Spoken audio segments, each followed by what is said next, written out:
Fate, Souls and Singularities by Mundatorem. Chapter 65-66. Material grinding. How bad is the damage?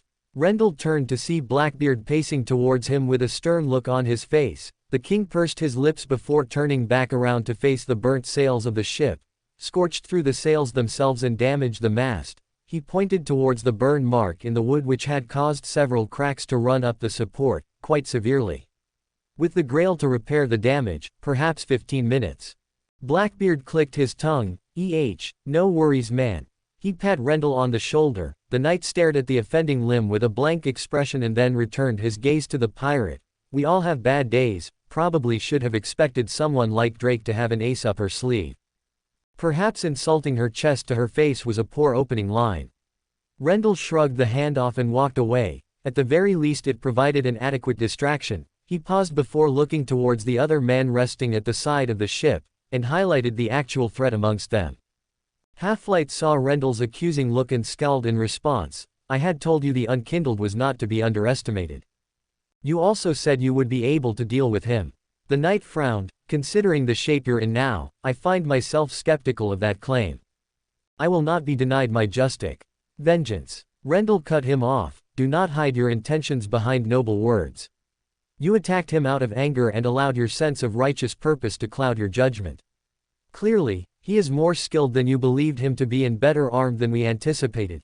The knight cupped his chin and looked away. Although it works to our advantage, he could not use that sword until we were at a considerable distance away from the ship. Blackbeard hummed. So we just gotta get in close then.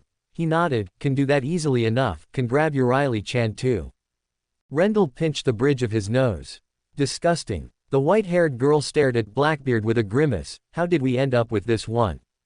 We wanted to have a shot at fighting Francis Drake, Mary. The blonde-haired girl clarified. But yes, it is also quite disgusting to see from that man, and somehow it's exactly as I expected him to be. You expected him to be a debauched fool. The bronze-armored man looked towards them and tilted his head. That you still work with him is certainly a surprise. Perhaps you are a glutton for punishment. Shut up, Lautrec. Anne gave the man a scowl. You never even gave your reasoning for wanting to be here.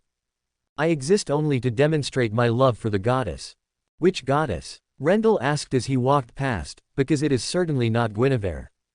That harlot. Lautrec recoiled. Perish the notion. I have devoted my being to the goddess Fina. Rendell and Halflight both turned their heads towards the man, each sporting a similar look of comprehension and mildly disturbed looks.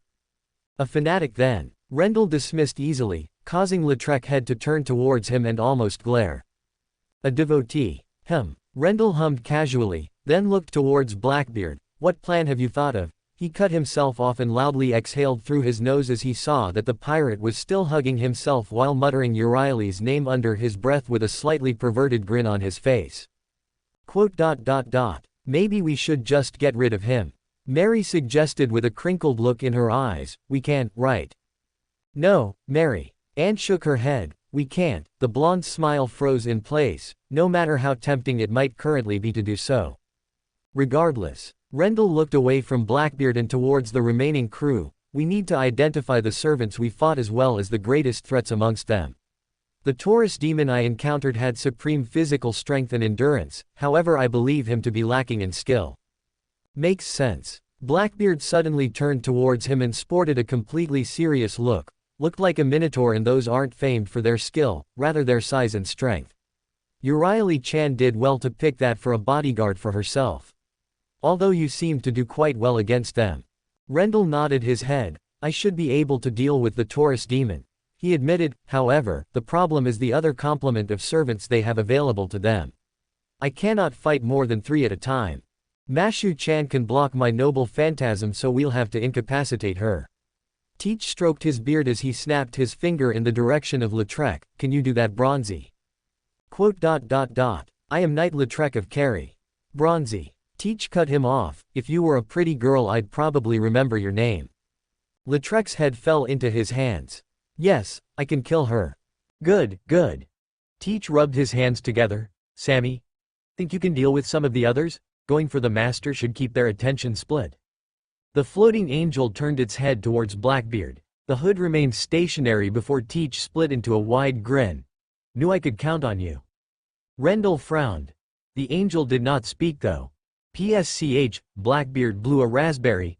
Don't need to speak, it's one of those things you can just tell what they mean. I still find myself puzzled. Anne spoke up, staring at the angel. How did they? Sammy, Blackbeard corrected, his name is Sammy. Sammy, yeah. Short for Samael.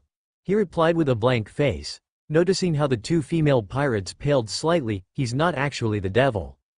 Just thought it would be funny. Either that or Michael, but it wouldn't make sense for him to be working with me, would it?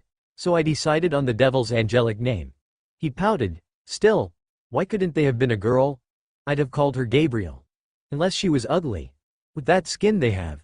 A grimace made its way onto his face. I don't know if that's better or worse because angel girls are right up there in waifu material. Alright. Anne coughed into her hand and looked away.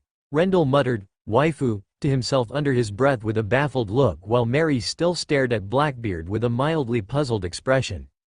How did you even enlist the aid of an angel? She paused and stared at the being. How do you even summon an angel to begin with? Funny story. Blackbeard giggled. So it all started. Ash heaved with his might as he pulled Asterios away from the shoreline and further onto the beach. The berserker released a small grunt as the unkindled panted along, soon joined by Oscar as the Astoran grabbed the Minotaur's other shoulder and heaved along with him.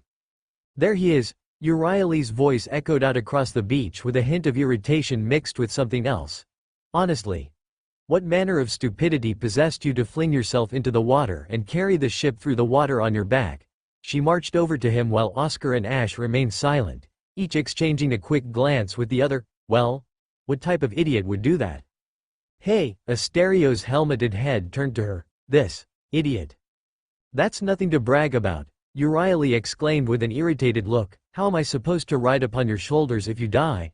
Did you so quickly forget that pledge to me? If you die I'll be left alone with this uncultured ghouls who have no idea how they should treat a goddess. Ash stared at her with furrowed brows. Am I supposed to treat you a certain way? I believe she expects to be prayed to. Oscar surmised. Although I was unaware she had a covenant dedicated to her, or churches for that matter. I don't need a church to be worshipped. Euryale scoffed, flicking her hair back and wearing a smirk. I am beautiful enough that my mere presence should inspire devotion. I see. Oscar hummed. Yes, that does make sense. He turned his head towards her and bowed it slightly. I apologize for any disrespect I have shown you, blessed goddess. It is most unbecoming of a knight of Astora to conduct himself so poorly. Finally, Euryale puffed out her chest. Some respect. Her eyes expectantly fell onto Ash. The unkindled stared at her blankly. Well? I still don't understand why anyone would kill over you. Ash shrugged. Aldrich might though. He paused, nodding his head. Yes, he most certainly would. Sullivan would probably just outright kill you. Euryale gave him a dull look in response. Ignoring that, Ash pulled Asterios up so the Minotaur could get back onto his feet. The injuries you sustained are not as serious as they could be, he explained while giving the berserker a cursory glance. Although my standards for acceptable injury are different from yours. I believe you still have the stab wound in your gut. Oscar pointed towards the bloody mark near Ash's kidneys. Does it hurt? It stopped about an hour ago. I would rather not expend more magical energy on a healing pyromancy after using a noble phantasm. He frowned. Conservation of strength. Ah, I see. Oscar nodded his head. I would offer you Estus but, he shrugged, I do not have it available to me. I believe Sigward has some Estus soup in Chaldea. We could arrange to have some transported down for the injuries. Ash offered. However, it would depend on Ritska. Are you really just going to ignore me? Euryale sighed, pinching the bridge of her nose and shaking her head. Her eyes fell onto Asterios and softened. It seems you are the only one who really appreciates me, Asterios. Ash sighed, then looked to the Minotaur. I certain he is content with that. Are you not, Asterios? Protect. Euryale.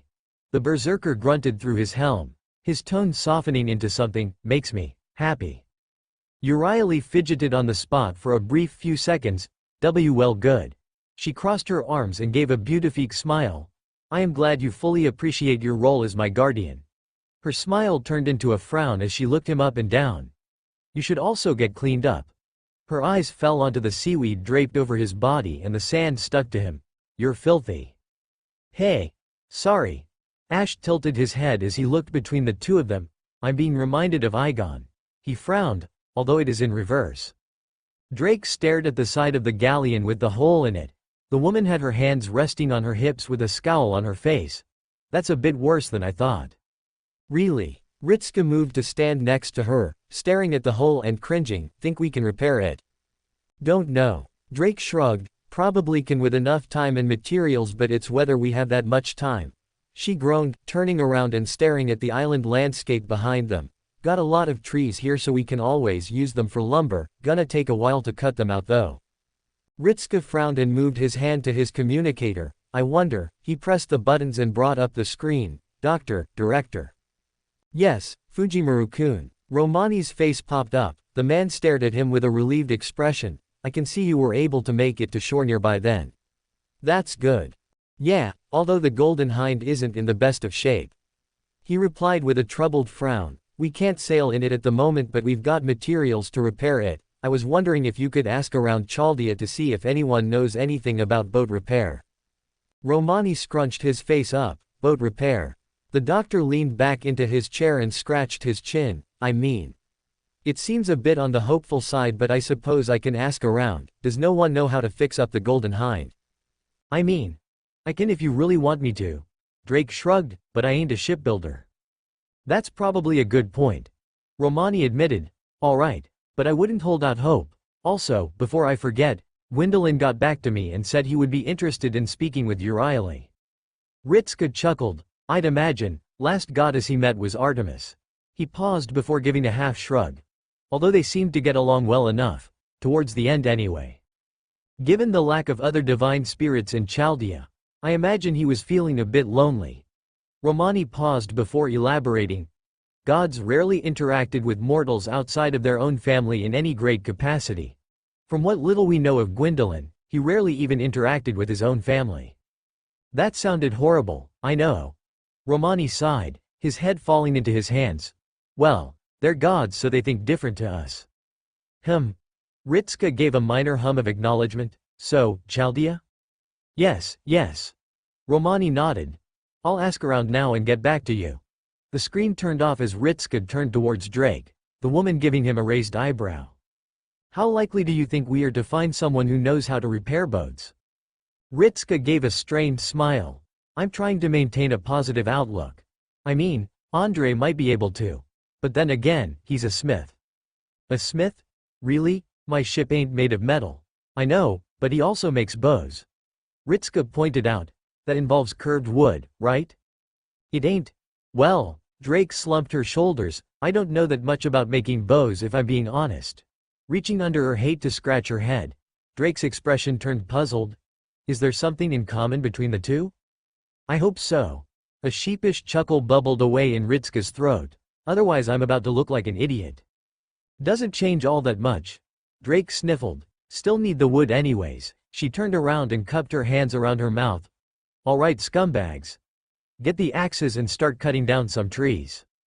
The crew grumbled to themselves as they moved towards the ramp leading up towards the ship. Havel's heavy footfalls down the ramp signaled his own arrival. The helmet scanned the beachfront before it seemingly locked onto something. The berserker released a quiet noise before he continued his march down the walkway. Ritska and Drake watched as he stomped past them without so much as giving them a cursory glance. Mash, who was walking towards Ritska, stepped aside as the berserker moved past her so as to avoid being barreled over. The shielder stared at the bishop with a hint of concern as he moved across the beach with a peculiar focus about him directly towards Asterios, Ash, Euryale and Oscar. Frowning, the girl turned away and continued to walk towards Ritska and Drake. "The ammo stores weren't hit by the water, Captain Drake," she reported as soon as she was within earshot. Drake released a sigh of relief. "Good thing too, otherwise we'd have to hurl insults at them. They have us outgunned in that regard too." Ritska gave a sage nod. Drake leveled a dull glare at the back of his head. Mash gave him a scolding look which caused him to flinch and scratch the back of his head. "Sorry. Too soon." "Yeah." Drake sighed. "What about wounded?" Mash's expression shifted into a hopeful smile. We have only a few sprained ankles, Captain. Drake blinked in response, sharing a surprised look with Ritska before turning back to Mash. Thought it would be worse, she muttered to herself before cracking a half grin. Guess that goddess really is good luck. Considering why Blackbeard was there to begin with, Ritska trailed off and looked back towards Urieli, although I probably won't hand her over. Yeah. That girl's beauty is treasure enough. I was thinking of the more moral implications. Ritska replied. Drake cringed in response to the statement and rolled her eyes. You keep thinking about all those right and wrong things and you'll never do anything worthwhile. Drake sighed. People are funny like that. Although I'm not gonna hand her over either. You don't just ditch a treasure like that. I'm still not going to comment on that. Ritska replied with a wave of his hand. I mean, she looks pretty enough, but, well. Fujimaru-kun. Romani's face appeared again. We found someone. Wait, really? Ritska gaped at the man. That was quick. You're telling me. The doctor let out a chuckle and ran his hand through his hair. It didn't actually take too long for a reply, but he did warn me that his experience in ship mending isn't really all that much, but I suppose it's better than nothing. It's not Andre, is it? Huh? Romani blinked at him. No, why would it be? No reason. Ritska replied with a blank expression while Drake snorted, sending the boy a smirk. So, who is it? Suffice to say that the food might taste a bit better for the time being. The doctor joked. Also, you'll have robbed us of our entire kitchen staff. Ritska stared at him with furrowed brows, opening his mouth to reply before it slowly closed itself. The boy released a thoughtful hum before he spoke again. I would say I'm surprised, but for some reason, I'm not. Romani nodded his head and gave a faint smile. I feel the same way. I'll get him ready for you. He pressed a button just off to the side, causing his screen to flicker out. Ritska turned to Mash and made to speak before she shielder cut him off with a smile. I'll prepare a summoning circle for his arrival, Senpai. Thanks, Mash. So, you're bringing down another cook? Drake stared at Ritska with a raised eyebrow. Not that I'm complaining though, so what's this one like? Snorting, the master shook his head. He's certainly a jolly guy. Just don't mention the armor. He paused before adding on, or his undead nature. Drake stared at him. Another ghoul? She grimaced. Is this Chaldea populated by necromancers or something? Ritska opened his mouth to reply before his eyes widened and a shocked expression came to him before he snapped his head to Mash. Are we necromancers? Servants are technically deceased people, right? Mash stared at him then shook her head. Don't worry, Senpai. She spoke in calming tone. Necromancy is a completely different magecraft. So it's an actual thing? Yes. Well, that's no great surprise to me. He pursed his lips. And I'm now surprised I'm no longer surprised by this sort of stuff. Just don't go messing with ghosts around me. Yeah? Drake snapped her fingers at Ritska. It ain't right. I don't think we have any servants who do that to begin with. Ritska trailed off, looking to Mash for support. The shielder nodded her head in corroboration. Yeah, we don't. He gave Drake a confident nod. Good. She grunted. Good. What are you all talking about?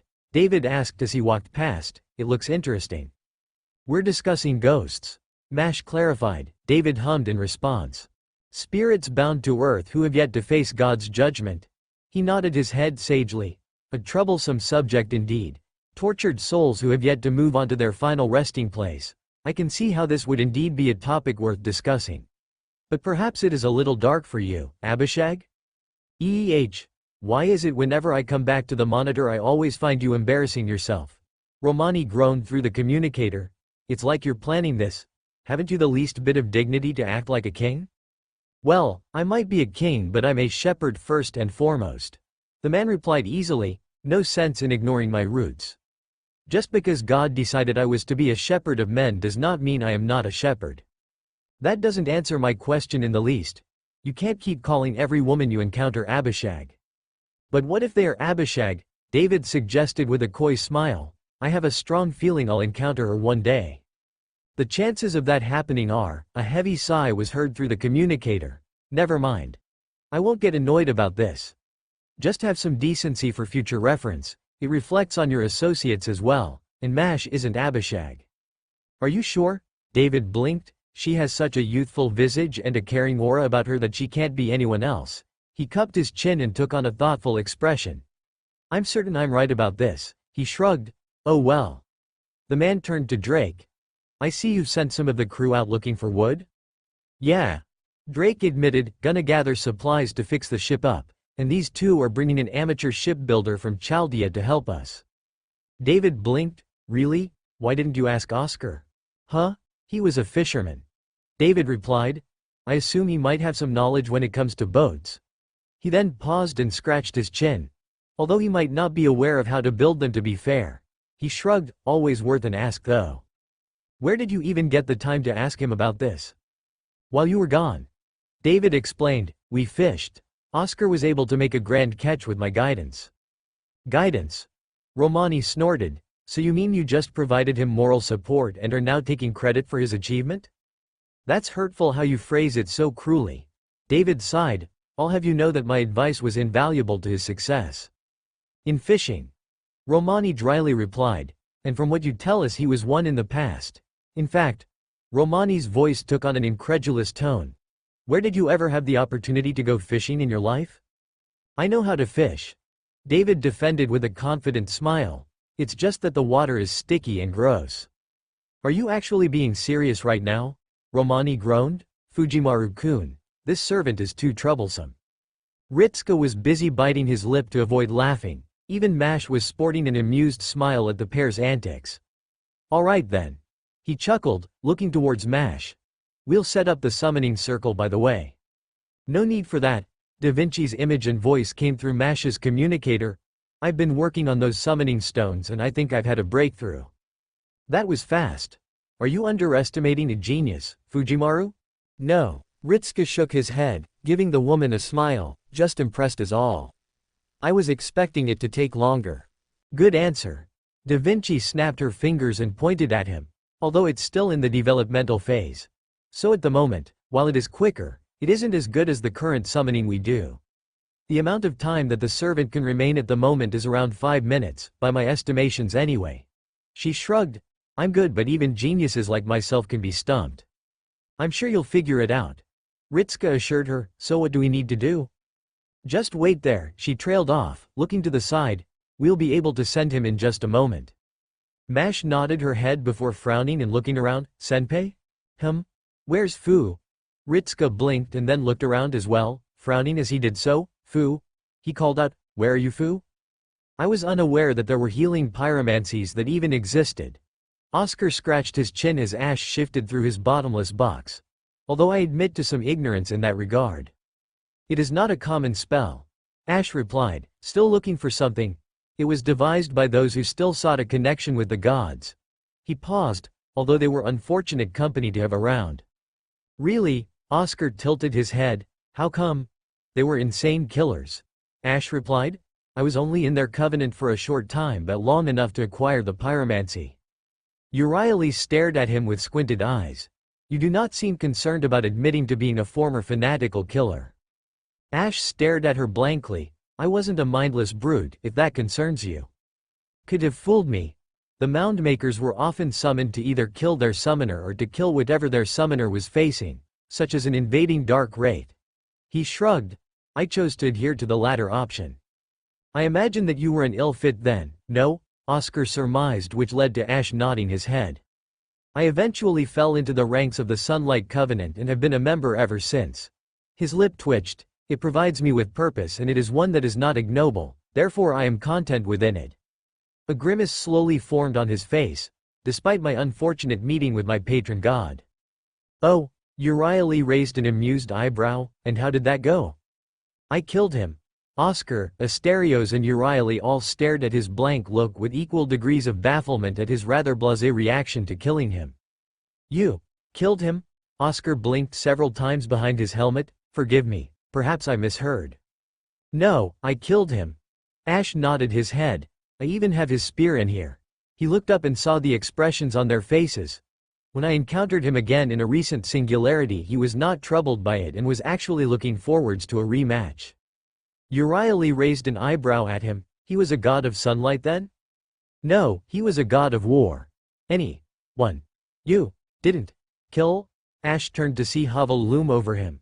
The helmet staring down at him while the berserker's form was remarkably still. Heard. About, Filianor. Ash stared blankly at him. I woke her from her slumber, yes. The berserker's shoulders trembled, and, ringed, city? Lost to time. Ash replied, looking away and back to his box without showing much in the way of emotion. Without her slumber, I suspect that the protection of the city was no longer available. Why? I needed the dark soul and was tasked with aiding Gale in retrieving it. Ash replied, pulling out a small bundle of white blossoming flowers and handing them to Asterios.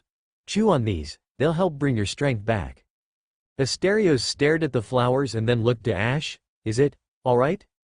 If it were not, I would not offer. Ash reassured him. We are allies now and you are also charged with protecting a goddess. It is a duty you will need to be at your best strength for. Euryale squinted at Ash. Does that man not want you dead for the death of his princess? He is well within his rights to hate me. Ash gave an uncaring shrug. But those are his reasons. His eyes flickered up to Havel and locked themselves upon his form. Are you going to try and kill me? Havel continued to stare down at him for a few moments. No, he shook his head. Gwyn. Should. Never. Ha. They. Sent. Her. There. He paused before stabbing a finger towards Ash. Well. Here. About. This. Later. Not. Now. Too. Dang. Ruse. Lowering his hand, Havel turned on his heel and marched back the way he came. As you wish. Ash looked away and back to Asterios as the Minotaur took the flowers from his hands and moved his other, rather large, hand towards the bull-headed shaped helmet he wore. The berserker removed the cast iron mask with a small grunt as he unveiled his face. I was not expecting that. Asterios blinked at him and looked away ashamedly. Euryale frowned and sent Ash a withering glare. Really? He removes his mask and your first instinct is to insult him? Have you any sense of? Ash groaned and stood up, turning to face Oscar. I leave this in your hands. I will see what else needs doing in regards to the ship. Oh, of course. Oscar nodded his head quickly, still staring at Ash. As you say. He watched as the unkindled gave a quick bow of his head and turned away, walking back towards the direction of the Golden Hind.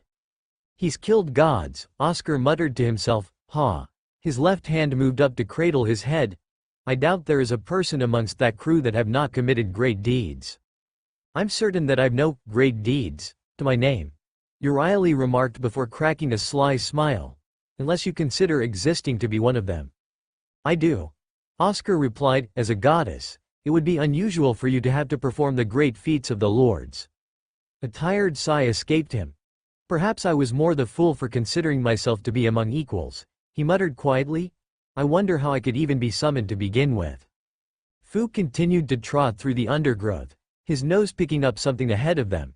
He knew it was something strange he had smelt since they had arrived. Something not unlike the goddess but stronger, much stronger. Perhaps he had gotten ahead of himself in immediately waltzing off into the tree line in search of the smell, but he had gotten curious. He'd smelt divine spirits before, but this one was different while also being familiar. Not unlike that of the snake god who lived in Chaldea or the god they had encountered in the French Singularity. Although at the same time it was far colder. He could feel it in his body, the scent of the ugly nature of humanity. That which would have gorged him if that bastard hadn't locked him away in that garden. A caw rang out above him, his head snapped up and locked onto a crow staring down at him. The black bird tilted its head so as to focus on him entirely before letting out another caw and spreading its wings wide. The bird turned around and flew off further into the forest. Fu's eyes narrowed. That wasn't right in the least. He followed after the crow, scurrying through the trees as he did so until he eventually broke into a clearing and slid to a halt. His expression, if he could hold one, then flattened out into an exasperated one. This is typical. Fu bitterly thought to himself as over a dozen wyverns turned their heads towards him and stared. The white beast stared back before casually turning around and walking back the way he came. The beast disappeared back through the bush and barely made it a few feet before he crashed into something. The two stumbled away from each other with the former rubbing their face. Oi! Watch where you're. The voice then paused as they looked Fu up and down. Wait a second, aren't you? Fu tilted their head and let out a surprised noise as they stared at figure they had bumped into, who was barely taller than he was. It was to be expected though, considering they were a stuffed animal. Orion shouldered his small wooded club and frowned. Wait, so if you're here, does that mean that? He cut himself off and stared up at something behind Fu, his mouth snapped shut and beady eyes going wide. Fu blinked and then cringed as he remembered what he had been trying to escape from to begin with. The white animal turned around and slowly craned its head upwards. Finding itself staring directly into the face of a very large wyvern, the green-scaled beast stared down at him with burning orange eyes before its mouth parted to reveal a set of razor-sharp fangs. Okay, Orion whispered to Fu, on the count of 3, run. Q, alright. Orion tensed, 1, 2. Fu turned around just in time to see Orion's back disappear through the undergrowth as fast as he could. The beast flattened its expression once again. The only thing he could curse was the fact that he hadn't thought of doing that first. With the plan a bust, he immediately broke into a scrambling sprint after the teddy bear, hearing the roar of the wyvern behind him soon being followed by the crashing of trees as the beast and its friends charged through the greenery after him. He was right here though, Ritsuka stated anxiously, right here, then turned to the others, none of you saw him. I was busy unloading the food reserves. Boudica explained with a sympathetic expression, I'd assume we'd want to eat. Archer was with me at the time. The tanned servant gave a single nod, but the last place I saw Fu was in the armory. Ritsuka and Mash turned to Oscar. The knight shrugged. I did not see your animal companion for long. He only briefly stopped inside before he departed and ventured back outside. I had assumed he joined up again with you. So Fu's missing somewhere. Ritsuka frowned, casting his sight across the beach before it eventually rested upon the edge of the forest. Realization began to dawn in his eyes. I've got a feeling he went for a wander about though. Mash followed his gaze until it eventually rested upon the same site.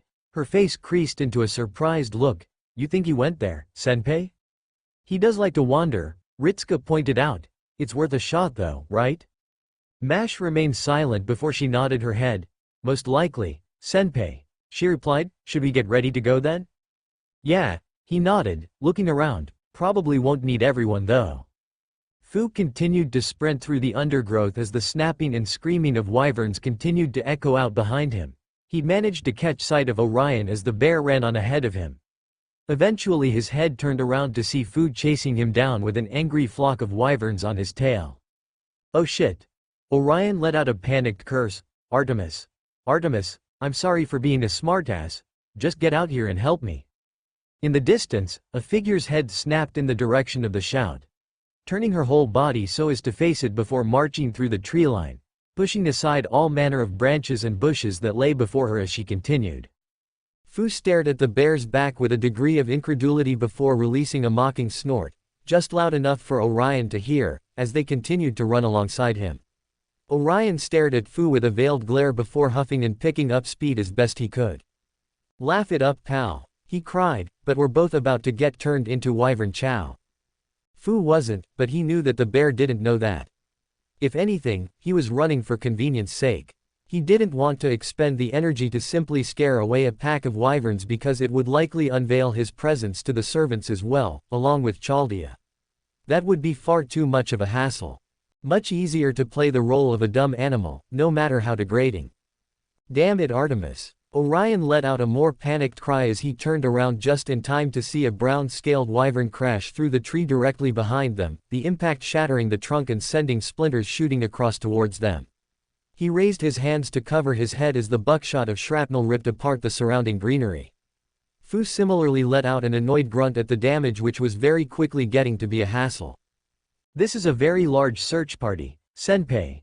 Mash commented to him as the pair stared at the gathering of servants. Is it all right? Well, Ritsuka scratched the back of his neck.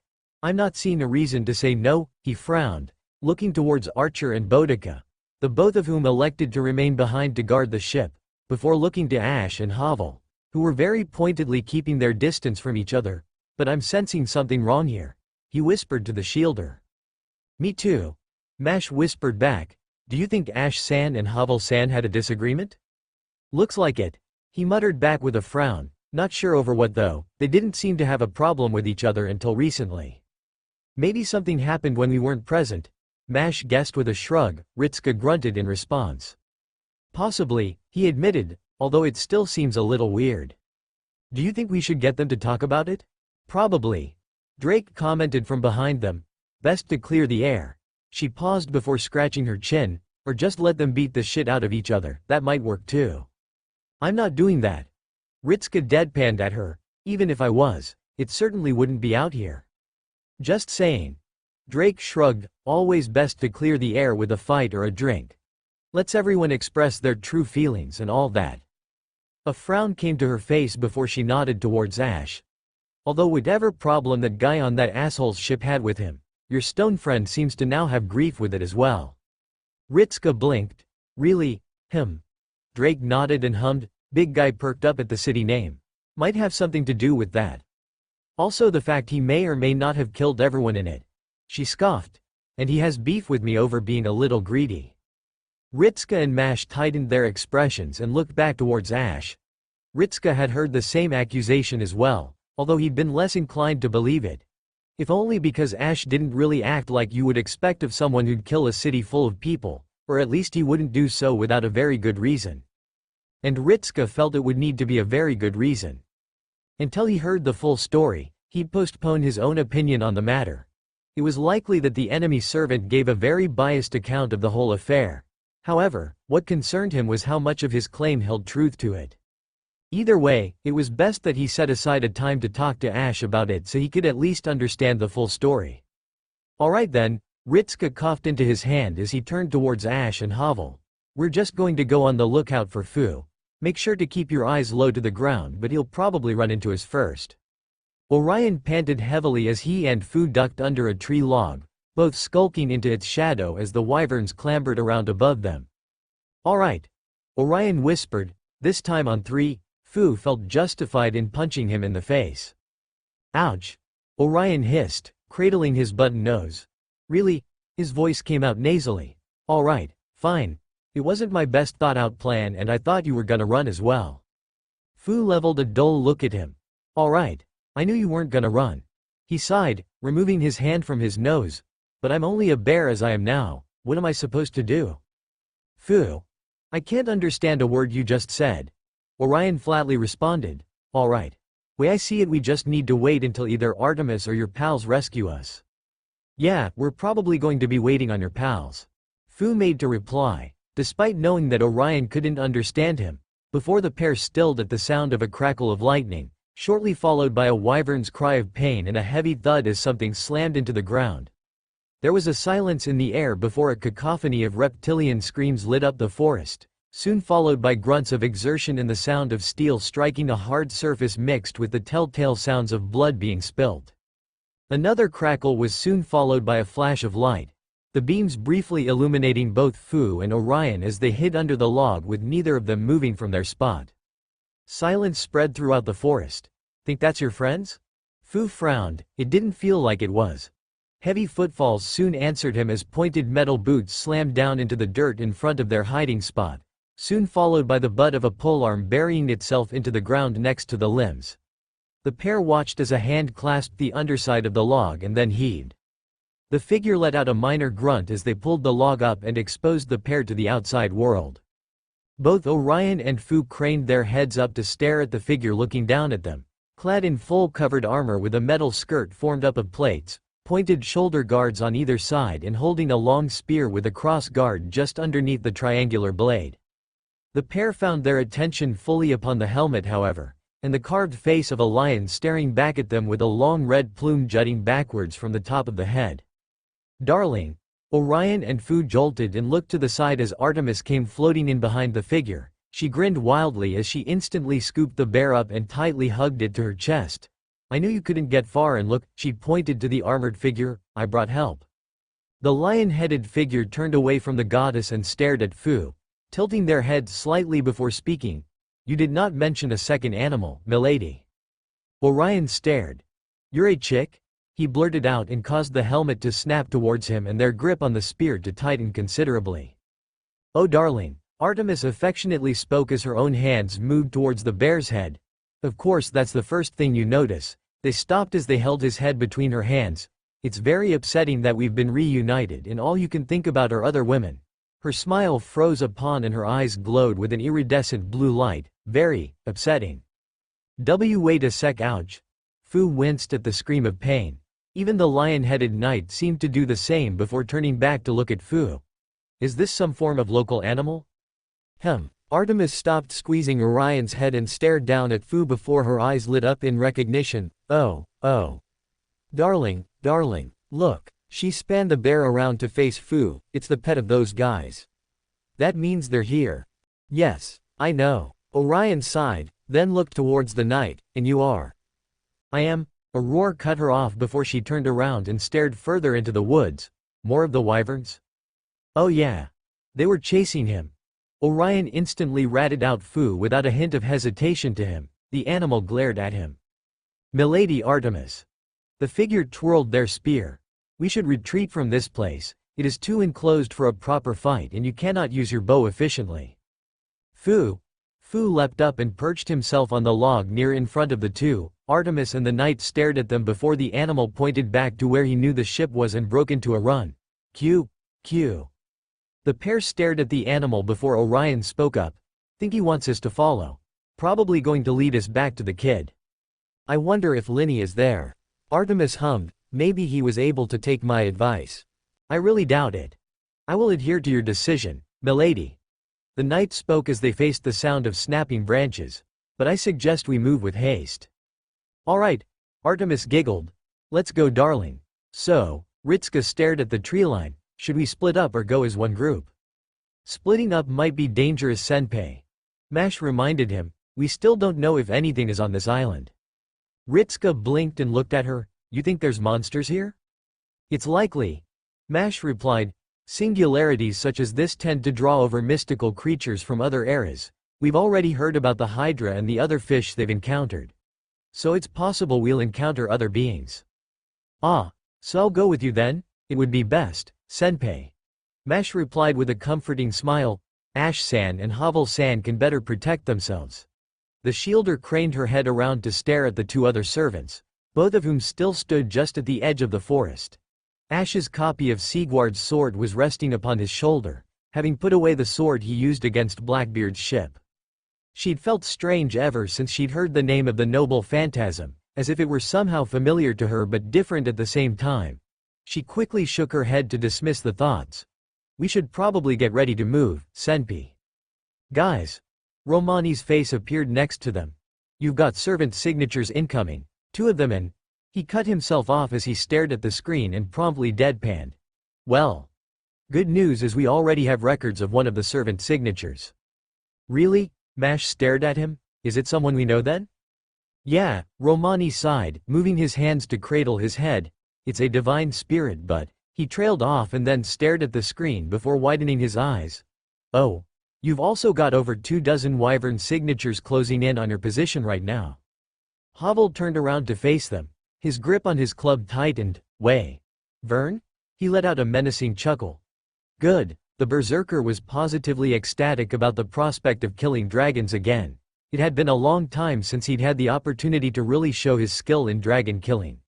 It would also allow him to let loose some stress about the crossbreed being around Chaldea.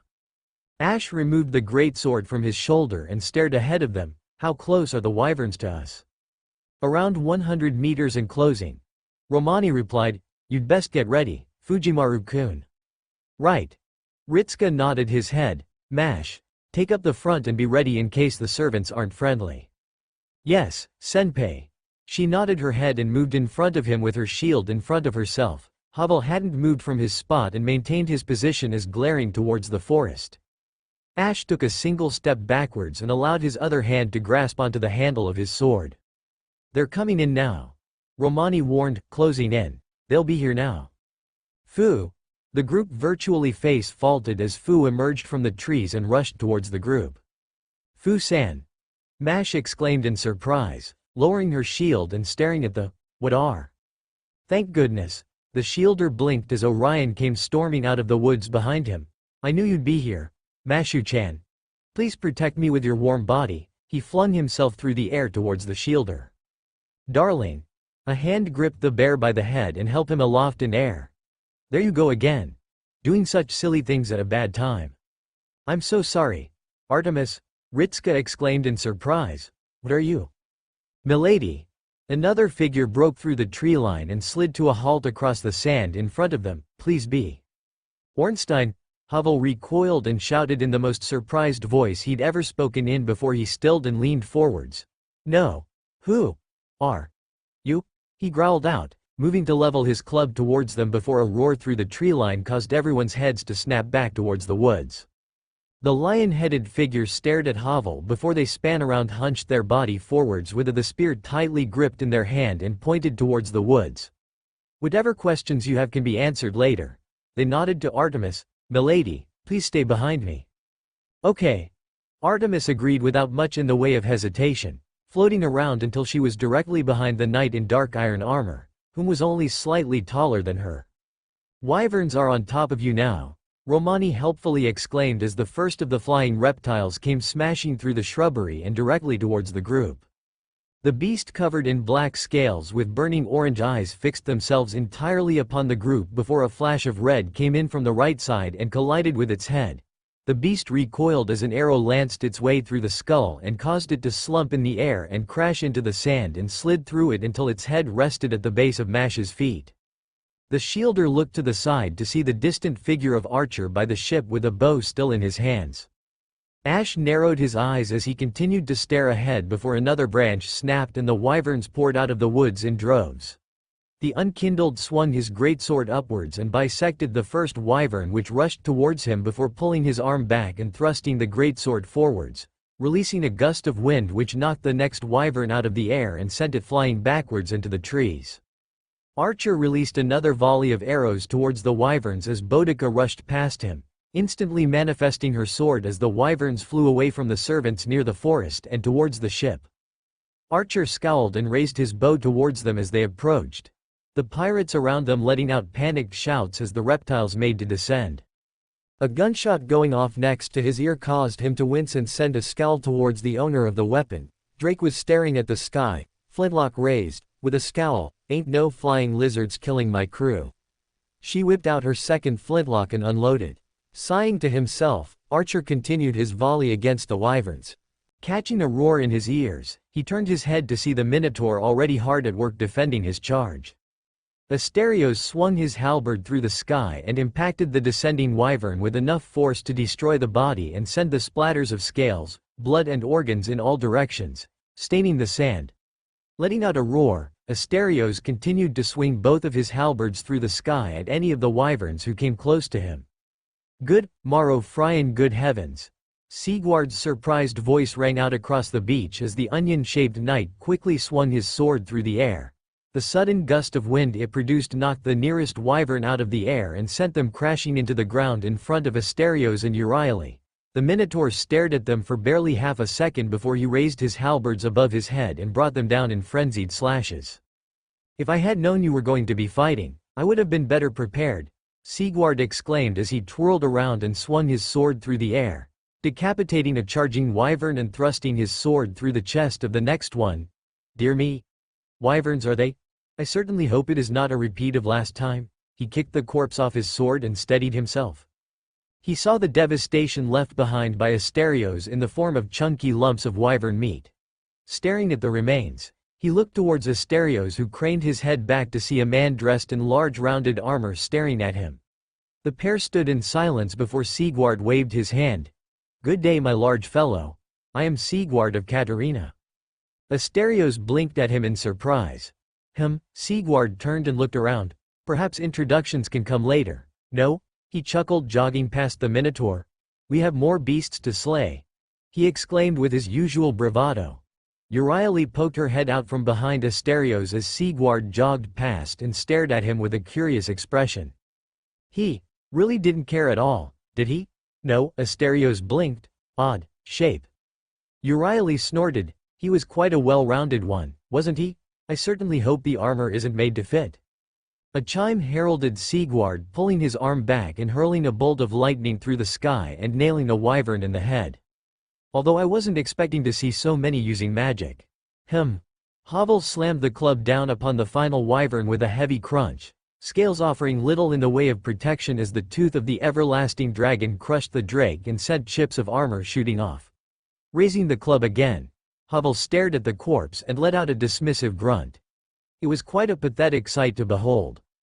These were barely on par with the drakes of Lordran and certainly not what he had been expecting when they said wyverns. He paused as a thought entered his mind. Perhaps they had just been hatchlings. He entertained the notion that there was a larger parent somewhere around them before accepting it as a possibility. However, there was something else that concerned him right now. Turning his head, he stared at the rather short figure adorned in a copy of Ornstein's armor. He certainly hadn't been expecting this. He looked down at the 4 corpses at their feet and grunted. They at least weren't terrible at drake hunting. The false Ornstein turned around and faced Artemis. "Are you harmed, milady?" she inquired with a slightly worried tone to her. "I'm fine." Artemis giggled. "You're so considerate, isn't she, darling?" "Yeah, real sweetheart." The bear grunted. "So what do you look like without the armo? Oh wow wow owowow." Orion was cut off as Artemis tightened her grip around him again. "I was joking. Hey, Artemis." Ritska waved to her. "Didn't expect to see you again so soon." "Hello." Artemis abruptly turned around to face Tatu. "How have you been?" "Me and Darling have been just fine." She then pointed at the knight. "I even found a potential huntress," she giggled. "She even has a lion head." The lion-headed figure looked away from Artemis and towards Ritska and Mash, moving towards them until they were a foot away and then lowered their head. "Greetings, noble lord. If the Lady Artemis believes you worthy of speaking to in such a casual way, then I will address you as is befitting your station."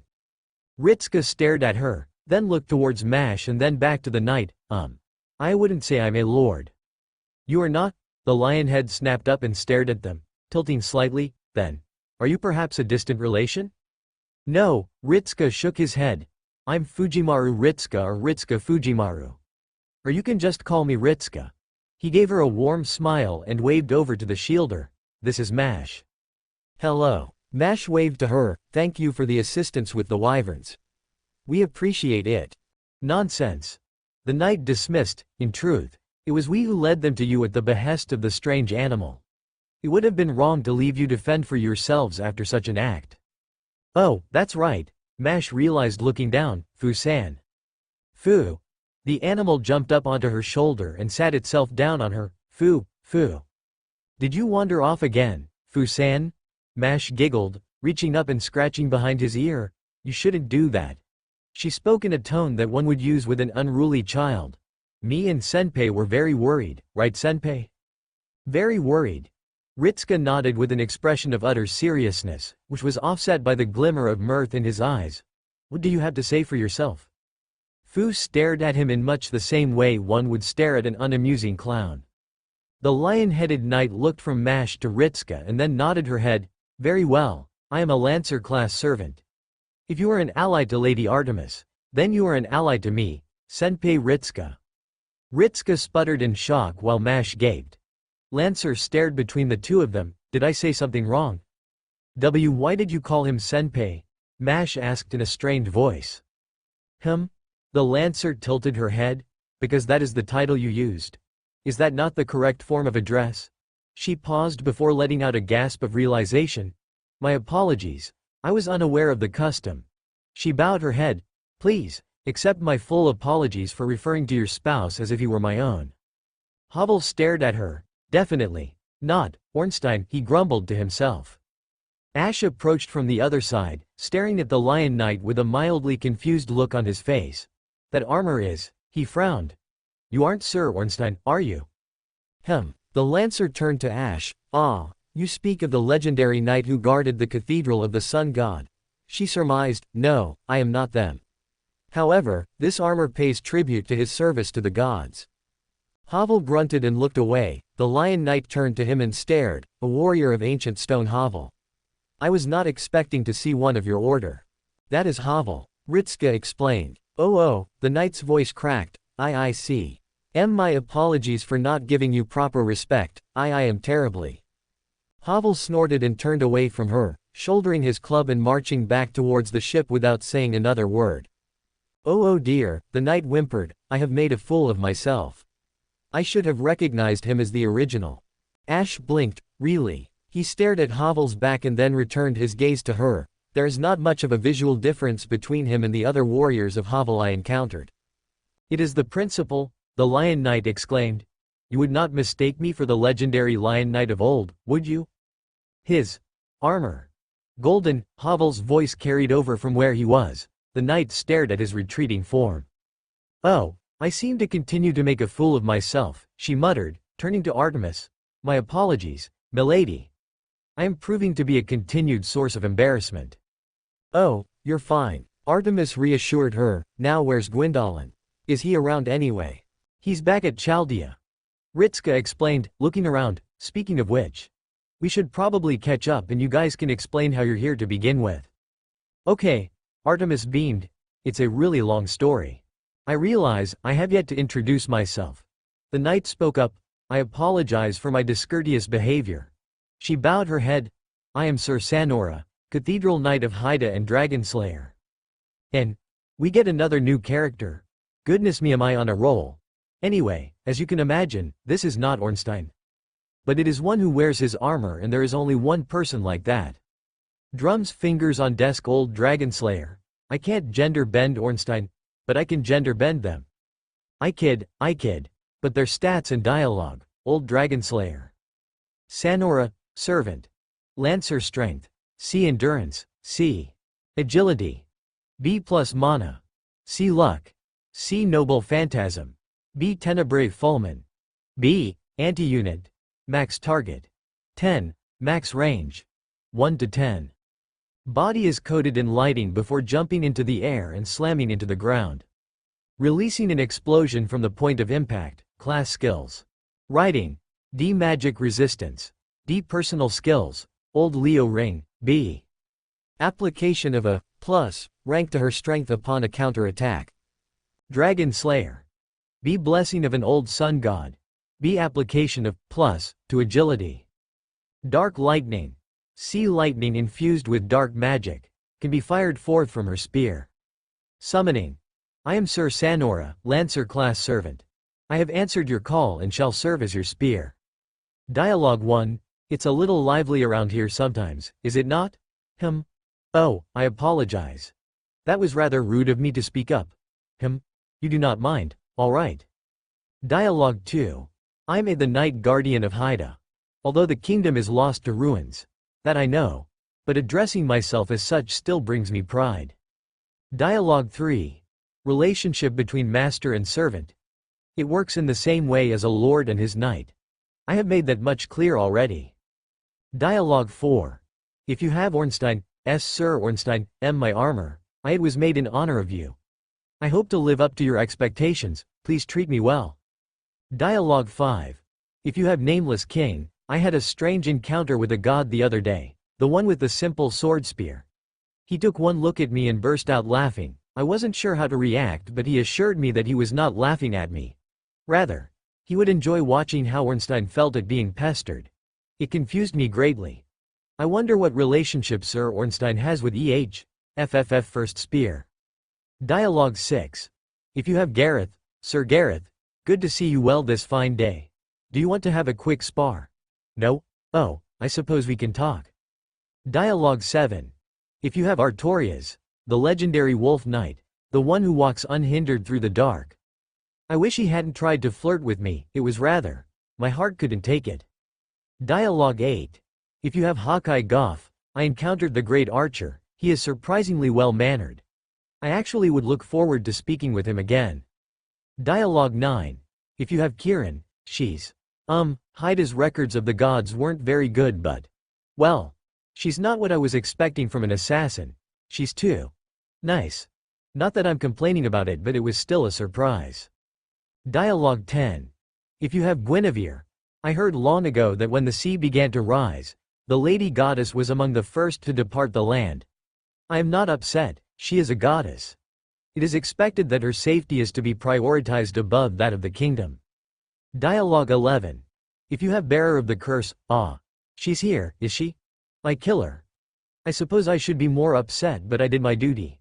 I defended the cathedral with my life so I can say my oath was fulfilled. Dialogue 12.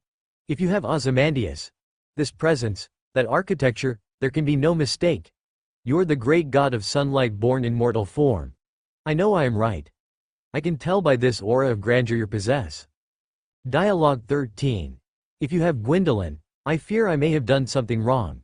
The dark moon god sometimes just stares at me with a strange look and then just looks away from me. I feel as though I should apologize for something, but I do not know what I have done. I once heard him say how the fake is more loyal than the original, but I do not know what that means.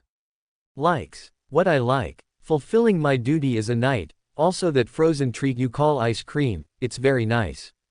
Hates. I would hate to be unable to fulfill my duty to you or ever prove to be lacking. Wish for the Holy Grail. Wish. I am content to serve you as your spear. That is all I need. Bond level 1. Do not worry yourself, my lord. I shall deal with all our opposition. Blonde level 2. I will admit that my own duties did not involve much direct conflict, but it is not unwelcome. I fear as though an idle hand could get you injured.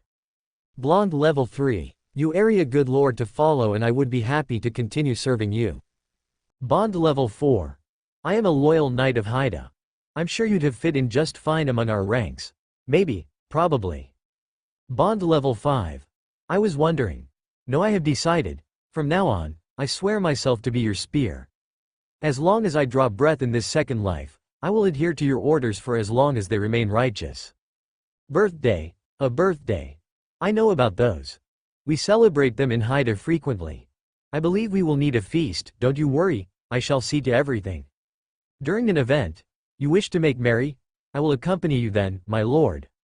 First ascension, this strength? Amazing. Second ascension. I'm feeling a little stronger now. That you believe me worthy of this treatment. I will strive to meet your expectations. Third ascension. I'm feeling great. Look how fast I can swing me spear now. Whoa. Ah. I probably shouldn't do this here, should I? Sorry. Fourth ascension. I am Sanora, spear of Chaldea. I shall strive so you never know defeat. That was a good pledge, right? I'll make sure to live up to it. Welcome to Fanfic Audiobook, your go-to place for immersive audiobooks. If you enjoy the content, don't forget to like the video and subscribe to our channel for more amazing stories. Past reflections. Sigurd approached Asterios with the bowl of Estes soup in his hands, the Onion Knight showing very little in the way of fear as he closed the distance with the larger berserker. Hello my large fellow, Asterios blinked, looking away from Euryale and towards Sigurd. I hope I am not being too presumptuous, but I believed you could do with a nice bowl of Estes soup. Asterios continued to stare at him as Sigurd held the small wooden bowl out in front of him and offering. I realize we servants might not need to eat, but I find that nothing warms the soul quite like a good meal. He paused before continuing on, well. I will warn you that Estes doesn't have much of a taste, but it still warms you regardless. Still staring at the soup, the berserker hesitantly reached out and gently clasped the underside of the bowl before removing it from Sigurd's hands. The knight gave a single, clearly pleased, nod and took a step backwards. I hope you enjoy. Not my finest work as I was in a rush, but I just couldn't leave without offering it to someone. Looking away from the Minotaur, he turned his attention to Euryale and bowed his head slightly. I offer you a good day, Lady Goddess. She remained stone-faced before cracking a satisfied smile. Another who knows how to treat a goddess. I wish there were more of you. Ha ha ha ha. Sigurd let out a boisterous laugh in response. I find that the hand of greeting is one that should be forever offered first. His laughter died down as he stared at his feet, now gradually becoming transparent. I seem to have run out of time here. A sigh escaped from his throat. Oh well. Turning his attention back to Asterios, he gave a final wave of his hands. Farewell, and before I forget, might I hear your name? Asterios. The berserker replied. Asterios. Sigurd nodded to himself. Farewell, Asterios. I wish you great luck ahead of you. He vanished completely, the summoning coming undone and returning him to Chaldea. Asterios stared at the spot Sigurd had been before looking down at the soup in front of him. His lips slowly curved itself into a faint smile. He was nice. Quite loud. Euryale offered in comment, then looked down at the soup and frowned. Is it supposed to be glowing? Asterios shrugged, moving his hand to grab onto the spoon, which appeared to be comically small in comparison, and taking a small helping of the glowing soup onto it before lifting it towards his mouth. The Minotaur took a small sip of the soup before lowering the spoon and staring at the soup. The berserker stared at the soup and smiled, warm. Confirming return of Sigward to Chaldea. Romani informed the group as he stared at a monitor to his left. Leo is telling me that he looks fine, so. He sent a smile to Ritsuka. Looks like we've got another type of summoning system available to us right now, Fujimaru-kun. It's only short term, however. Olga spoke up from behind Romani, leaning over the desk, so use it sparingly and only for quick tasks. Unless we can get it to last longer. Romani pointed out. Although right now we're limited to servants, so we'd still need Mash's shield if we wanted to send supplies down to you. Alright. Ritsuka nodded, then looked over to Drake. Did we get what we needed? I'd say so. Drake scratched her chin, weird guy. I liked him. She snorted, said we should try using the wyvern scales to fix my ship. The captain looked over to the pile of corpses. I mean, we got a good few of them here. Romani cupped his chin.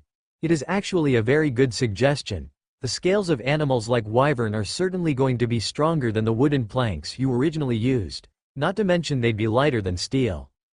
Ritsuka hummed, so we can use the wyvern scales. He nodded. Sounds like a good plan. Do we have anyone who knows how to skin a wyvern? The master paused midway through his sentence and slowly turned towards their resident berserker. Hovel? He called out, the man a good few feet from them and still dragging the corpses towards the pile. The berserker grunted and looked towards him. Do you know how to skin a wyvern?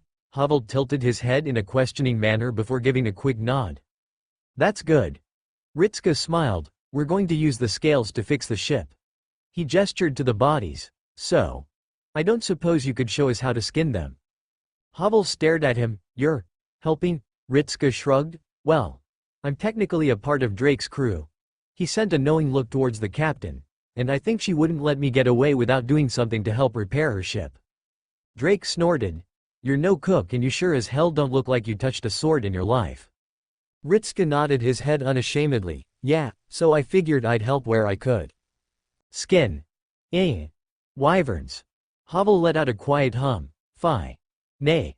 Throwing down the wyvern body onto the pile with a heavy thud, he turned his body towards Ritsuka. Will. Need. Knife. Ritsuka nodded his head before looking around, soon finding his target, Ash. The unkindled turned towards him and raised his eyebrow. Yes, Ritsuka? Do you have any knives on you? Do you refer to enchanted or common? He asked, because I have both. We need to skin wyverns. He replied. So probably a sharp one. He paused. That won't do too much damage. Ash nodded his head and moved his hand towards his bottomless box. I'm certain I have something to accommodate. Sanora peered around Ash's shoulder and stared at the box. Is that a bottomless box? Yes. I've never seen one before. She spoke in a hushed tone full of awe. Is it really bottomless? Ash stared at her out of the corner of his eye. Something like that, yes. He replied casually, I've never seen the end of it, but I assume it is bottomless, or at the very least very expansive. Sanora nodded her head. How many spears do you have? A few. He non-committally answered as he withdrew two curved knives from the box. The main blade was simple steel with the handle was made of thin wood with old fabric wrappings around it. Holding them up to show Ritsuka and Hovel, bandit knife. Hovel wordlessly approached the unkindled, reaching down and snatching one of the knives from Ash's hand and looking it over in his grip. He lifted his other hand to the blade and ran it along his finger before staring at it. Grunting, he nodded his head. Will do. Turning around, he casually threw the knife handle first towards Ritsuka. The boy let out a startled gasp as he juggled the knife in his hands before tightly clutching the handle. Staring at him, he flattened his expression. Couldn't you have just passed it to me? Yes. Hovel admitted easily, taking the other knife from Ash's grip, but didn't. He moved away from the unkindled and towards pile of wyvern bodies. Now, come. Sanora stared at Hovel's retreating figure and then looked up at Ash. He seems more antagonistic than I was expecting him to be, she whispered. It's likely just because it's me. Ash admitted without much hesitation, then turned his head towards the other rival. I'm still curious as to how those two came about to be here. Milady Artemis and her muse? Sanora tilted her head. I did not seek to inquire. I was already present on this island when they arrived. She paused for a few moments. I've been hunting the wyverns present on the island. Ash nodded his head. I shall assume you were still hunting them when you happened upon Artemis and Fu? I heard a cry for help in the woods. Sanora replied, thumping her fist into her chest. As a knight, it was my duty to investigate. Her tone was full of confidence which utterly failed to elicit any major reaction from Ash. The woman's posture faltered before she reached up and scratched the back of the helmet. I met Milady Artemis while I was searching for the distress and she informed me she was a goddess and I vowed to help her as best I could. Wasn't what you were expecting? Sanora fidgeted on the spot, hesitantly looking in the direction of Artemis before turning back to Ash. She's very enthusiastic, the girl whispered before waving her hands. And not that I am complaining, she hastily added on. She is free to express herself in any way she sees fit. I'm just a humble knight. Ash hummed and shrugged. Well, it is not my concern. If you wish to swear yourself to her covenant of, he frowned. Orion, he called out. Yeah, the bear poked its head up and called back to him. Is Artemis the leader of a covenant? Huh? The bear blinked. Well, she's the goddess of the moon and hunters. Also chastity. Why? Ash turned to Sanora. You can join her covenant of moon hunters. He furrowed his brow. That is probably what it is called, unless you already have an affiliation with a covenant. I was never inducted into a covenant. Sanora replied with a hint of regret. My duties kept me to the cathedral for the most part, therefore I would have been a poor fit in the way of blue. She turned her head towards Artemis, but I do not know if she would have me. I already am devoted to the old sun god. Ash shrugged. It is your decision. He replied as he turned away. You should not feel compelled to choose. I would suggest you make yourself a disciple of a covenant which will provide you with a worthwhile duty to perform. Sanora crossed her arms and hummed, her helmet facing downwards slightly. I will think upon this, my thanks, sir. I'm not a knight. Ash shook his head. I'm just Ash. Warrior Ash then. She nodded her head in acknowledgement. I thank you for this advice. Then paused. Could I also have a knife? She inquired with an air of trepidation about her. Ash wordlessly reached into his box and unveiled a simple dagger before handing it to her. Thank you, I will return this. The lancer quickly made her way to where Ritska and Havel were already preparing themselves for skinning the wyverns. Ash let out a hum as he turned away just in time to see Orion waddle past him. The two stared at each other for a few moments before the bear tilted his head. What? I am a master hunter. You know, skinning animals is kind of what I do. Ash stared harder. I'm obviously not going to pick up the knife myself. Orion deadpanned at him. I'd make a terrible job of it, but I can at least walk the kid through the steps so he doesn't mess up. Ash gave a half nod to him and allowed him to move on with his business. Handing out weapons to the new servants. Are we? Archer asked as he stopped behind Ash, holding a bundle of branches under one arm, and allowing them so close to your master? If she wanted him dead, she could just as easily use her spear. Ash pointed out evenly, and attempting to kill him while in the presence of Havel would be a poor idea. Her reverence for him and Artemis is obvious, and with the latter obviously having some mildly positive connection to him, he trailed off. True, Archer admitted easily, but that does not mean she isn't lying about being non-hostile. It's possible she's just waiting for the right opportunity. Ash furrowed his brows. Do you believe it likely? No, Archer shook his head. But that does not mean I would dismiss the notion so easily. He frowned. You have a trend of accepting the words gifted to you at face value. Probably. Ash agreed with a shrug. But I have not encountered many liars, so I do not have much experience to discern a person's true nature at a glance. I'd recommend you learn that skill quickly. Archer advised as he strolled past the unkindled. Lying is a very useful skill to have, either as the liar or as one to see through them. Ash just hummed in response. First things first, you're probably gonna want to cover up your face. Ritska blinked, then took on a slightly worried look. Why? Am I going to be inhaling hazardous materials or something? Orion blinked at him. You're going to be sticking your hand into a wyvern's gut and taking out his organs, mainly his stomach and whatnot. The bear grimaced. I ain't gonna sugarcoat it for you, kid. It's gonna stink something nasty, and considering it's probably your first time doing something like this, it would probably be a good idea for you to, not throw up all over the body. Oh, Ritska cringed. Right. Yes, that makes sense. Worry not. He looked up to see Sanora take a seat upon the log opposite and only a few feet from Havel. The berserker's helmet turned slightly in her direction before the bishop returned to skinning his own wyvern. I have much experience in the act of slaying wyverns and their ilk, it is simple. Orion stared at her with a look of suspicion. You ever actually skinned one of them though? The lion-headed knight remained stationary for a few moments before releasing a nervous chuckle. It can't be that complex, no? Depends if you want it done right or not. Orion huffed, crossing his arms and shaking his head. Why did she have to hijack my summoning again? I could swear it was a work summoning this time as well. He shrugged. Oh well. Turning towards Havel. Orion waved his small hand in Sanora's direction. Don't suppose you could walk her through it? Feel like I'll have my hands full with the kid? Havel slowly turned to look at him. I do it myself but, he shivered and looked over his shoulder with a hint of dread. He caught sight of Artemis staring at him while stirring a cooking pot. The goddess gave him a smile. It wasn't a nice smile. It was a, I know what you're thinking and it won't end well if you try it, smile. Let's just say I'm under watchful management. Orion struggled out, turning back to see the berserker look up from him and towards Artemis. Goddess? Havel grunted, tilting his head. Moon? Yeah. Orion gave a small thumbs up. She's the light of my life. He sighed. She also very much likes to remind me of that. HMPH. Havel grunted, looking back down at his wyvern as he began to peel the skin away from the chest area. Fie. Nay. He grunted, nodding his head towards Sanora. What?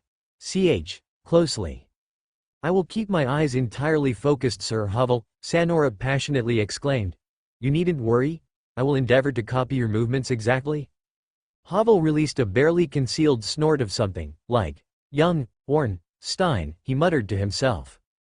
Orion turned around and waddled towards Ritska as the boy held the knife in his hands.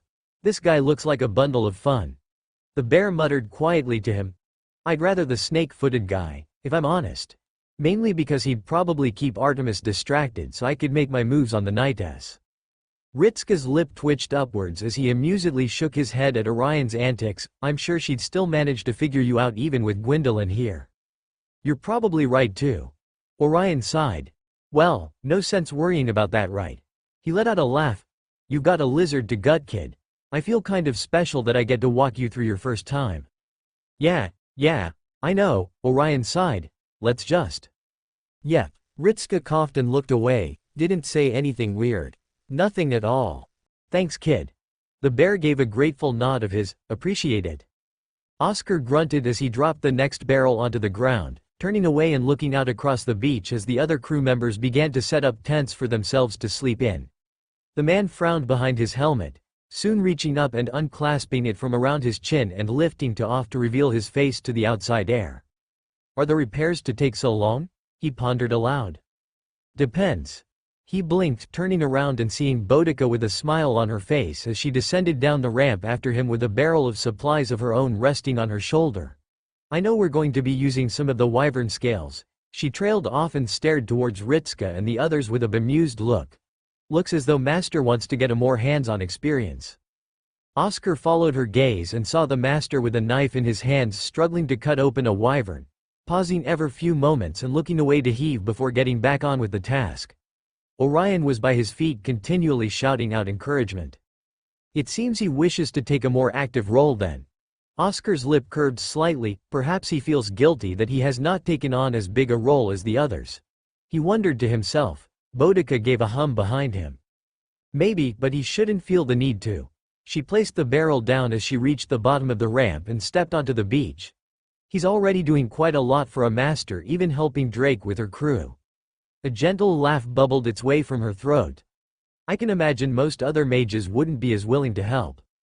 Perhaps, Oscar gave a hum. Still, I wish him luck. Gutting is no easy task. He joked. I remember my first fish. I complained to my father about the smell and the feeling of it. Shaking his head, he leaned over and rested his arms on the top of the barrel. My father told me that fish was the one I would be eating for supper that night, and if I made a poor job of it then it would only hurt me. Boudica raised an eyebrow. Did you get it right? Oscar released a huff of amusement. Not entirely, it tasted disgusting. I hadn't cooked it properly and there were still traces the insides and I kept spitting out bones. The knight exhaled. Father told me that I would eat every fish I caught and filleted until I got it right. How long did it take you? Boudica asked, tilting her head to the side and crossing her arms. Oscar frowned and let out a thoughtful hum. I believe it took me a little over 3 weeks to get it just right. He remained silent before giving a confident nod. Yes, 3 weeks. As it turns out, it provides a good incentive for betterment if you are consuming your own catch. But I got it in the end. He smiled. By the time I was 16, Father said I was on my road to be the best fisherman in the village.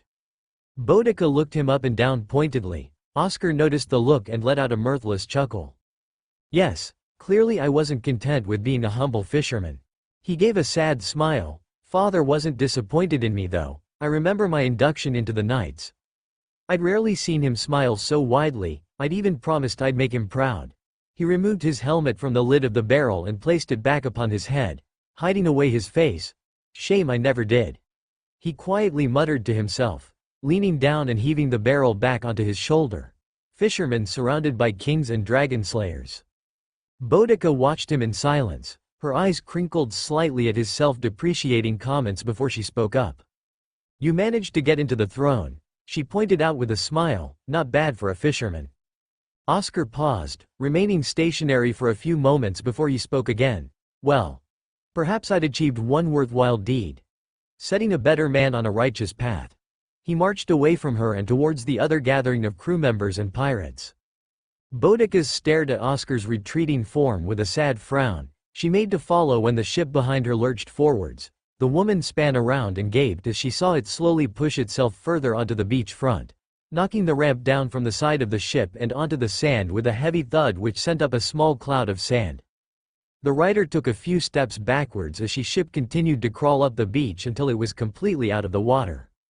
Heavy footfalls and splashing had her turn her head towards the back of the ship just in time to see Asterios appear. The berserker froze when he caught sight of Boudica's flat look. Drake asked you to move the ship, didn't she? Asterios nodded his head once. So you decided to do so immediately after she asked you? Another nod. Boudica released an exasperated sigh and gave a shake of her head. All right then, not much we can do about that now. She looked at the ship, noticing how it was leaning to one side more than the other. We'll need some supports so it doesn't fall over though.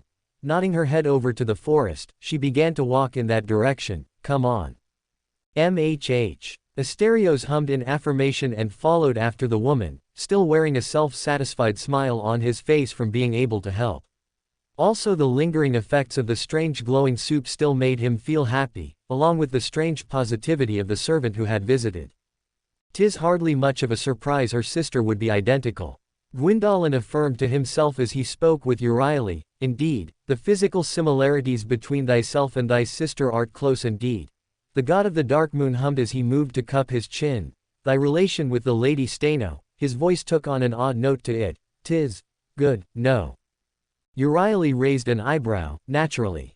I love myself and therefore I would also love me. We are both perfect in form so it would be strange to dislike my own image. Gwyndolin gave a gentle laugh. Indeed, T would be most peculiar to dislike one's own image. His laugh tapered off, his head looking away from them. Most peculiar indeed. Have thou any other siblings? Just a younger sister. Euryale replied with a gentle giggle. Although she isn't anything like me and myself. Far too grotesque to be perfect. She snorted. I mean, why does she have to be so tall? And what was with those overtly large breasts of hers? Gwyndolin stared at her in complete silence.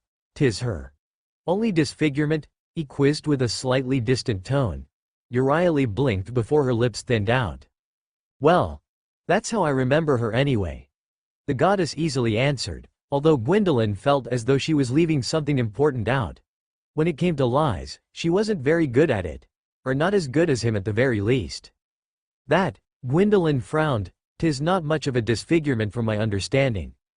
Euryale gave him a dismissive wave. It is when you compare her to myself and me. We're both perfect idols be worshipped, although she's a little different from myself. She's honestly just a bit too tall. Cradling her head, Euryale gave an exaggerated sigh. It's tragic. Although I wonder if I'll ever see her again. She mused, honestly, so far this singularity has been quite boring without my siblings. Hum. Gwyndolin gave a hum in response. Thee hath good relation with thy family then. 'Tis good, I suppose. Euryale looked him up and down, although the screen only showed his top half. What of you? Being a god yourself, I assumed you have family members or at least a pantheon to your name. Gwyndolin froze. I am the youngest of Lord Gwyn's children, he answered after a few moments. God of the dark moon. He inclined his head into a respectful bow. 'Tis an honor to be fully introduced to yourself, goddess Euryale of the ageless beauty. Ho ho ho, Euryale gave an amused giggle. That's quite the silver tongue you have there. Is this how you managed to win over myself to be your friend? 'Twas merely a case of being summoned upon the same island, Gwyndolin explained. Besides, had been many an age since I last spoke with another god. Isolationist were you? In a sense, I suppose. Gwyndolin agreed without much in the way of argument, more resigned in the fact that he had been the final god to remain in an Orlando. What of you? Lady Steno seemed quite accustomed to being upon an island. Oh, it was just me, myself, and Medusa on the shapeless isles. Euryale explained. It was just the three of us alone, not that we didn't get visitors. She waved her hand. Although they were more treasure hunters or would-be monster slayers than anything else. The goddess held a distant look in her eyes. Medusa took care of those. She blinked and then sent Gwyndolin a sly look.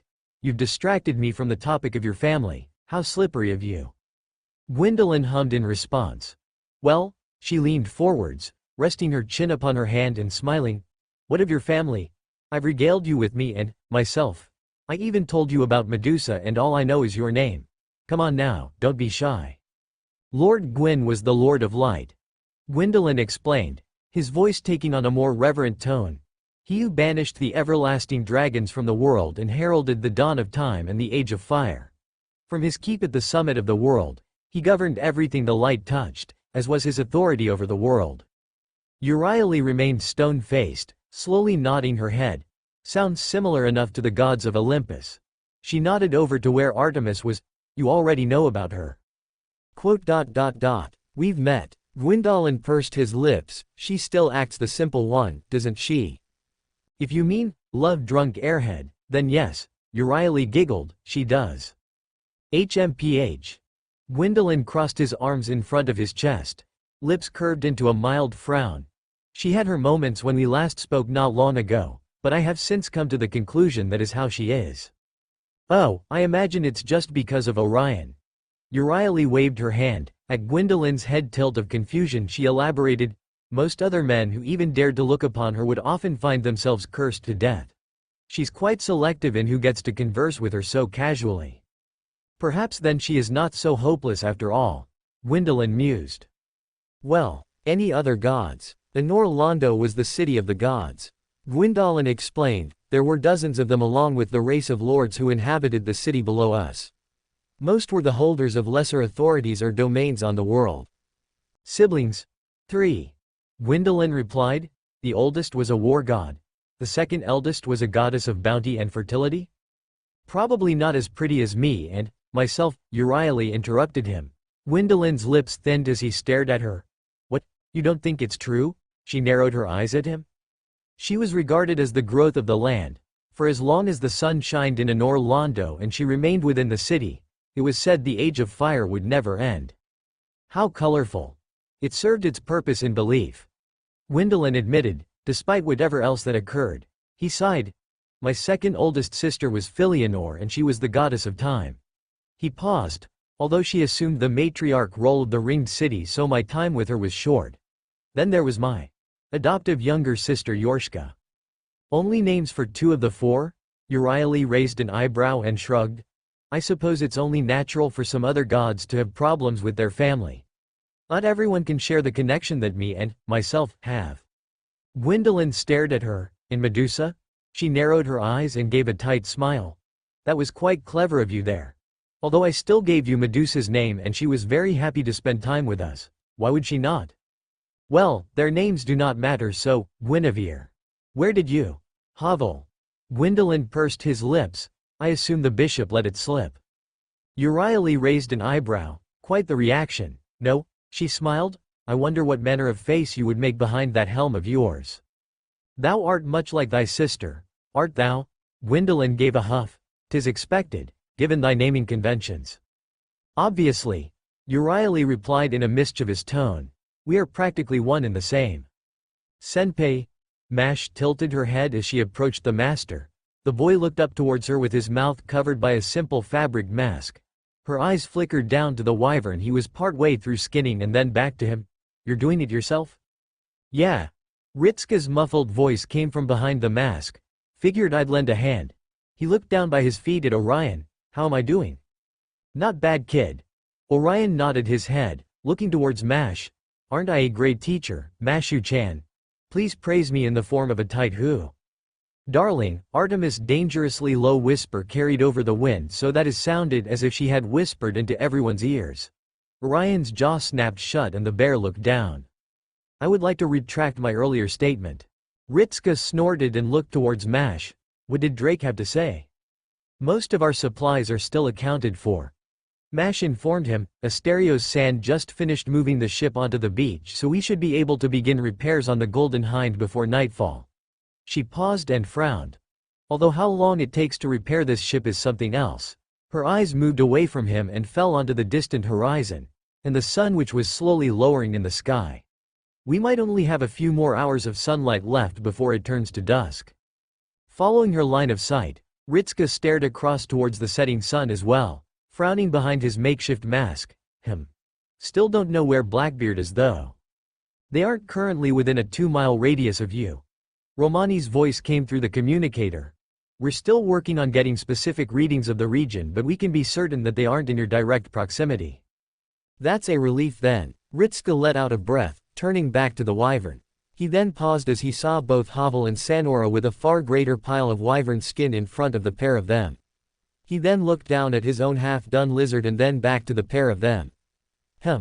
Mash saw it and gave him a reassuring smile. Don't worry, senpai. It's your first time doing something like this. You're also a regular human, so it's more impressive. Sanora stared at her own pile, then looked at Mash and then to Havel before her shoulders slumped. Am I not doing a good job? Mash froze like a deer in the headlights. And no.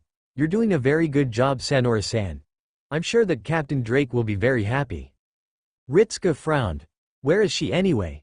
He looked around the growing campsite. I haven't seen her since I began. She's, Mash paused, frowning and looking around herself. I don't know. Do you think she wandered off? I hope not. Ritska frowned. Last time we went off looking for a missing crew member, we got assaulted by nearly 24 wyverns. He shivered, dread to think what would happen if Drake go lost and we had to go looking for her. Fu? I'm not angry at you, Fu. Ritska sighed, reaching down and making to scratch behind Fu's ear. The animal ducked out of reach of his bloody fingers. The master paused and seemingly became aware of the state of his own hands before releasing an understanding grunt. Although it's a little troublesome. He lifted his hand back up and grabbed his cleaning cloth, wiping his hands down.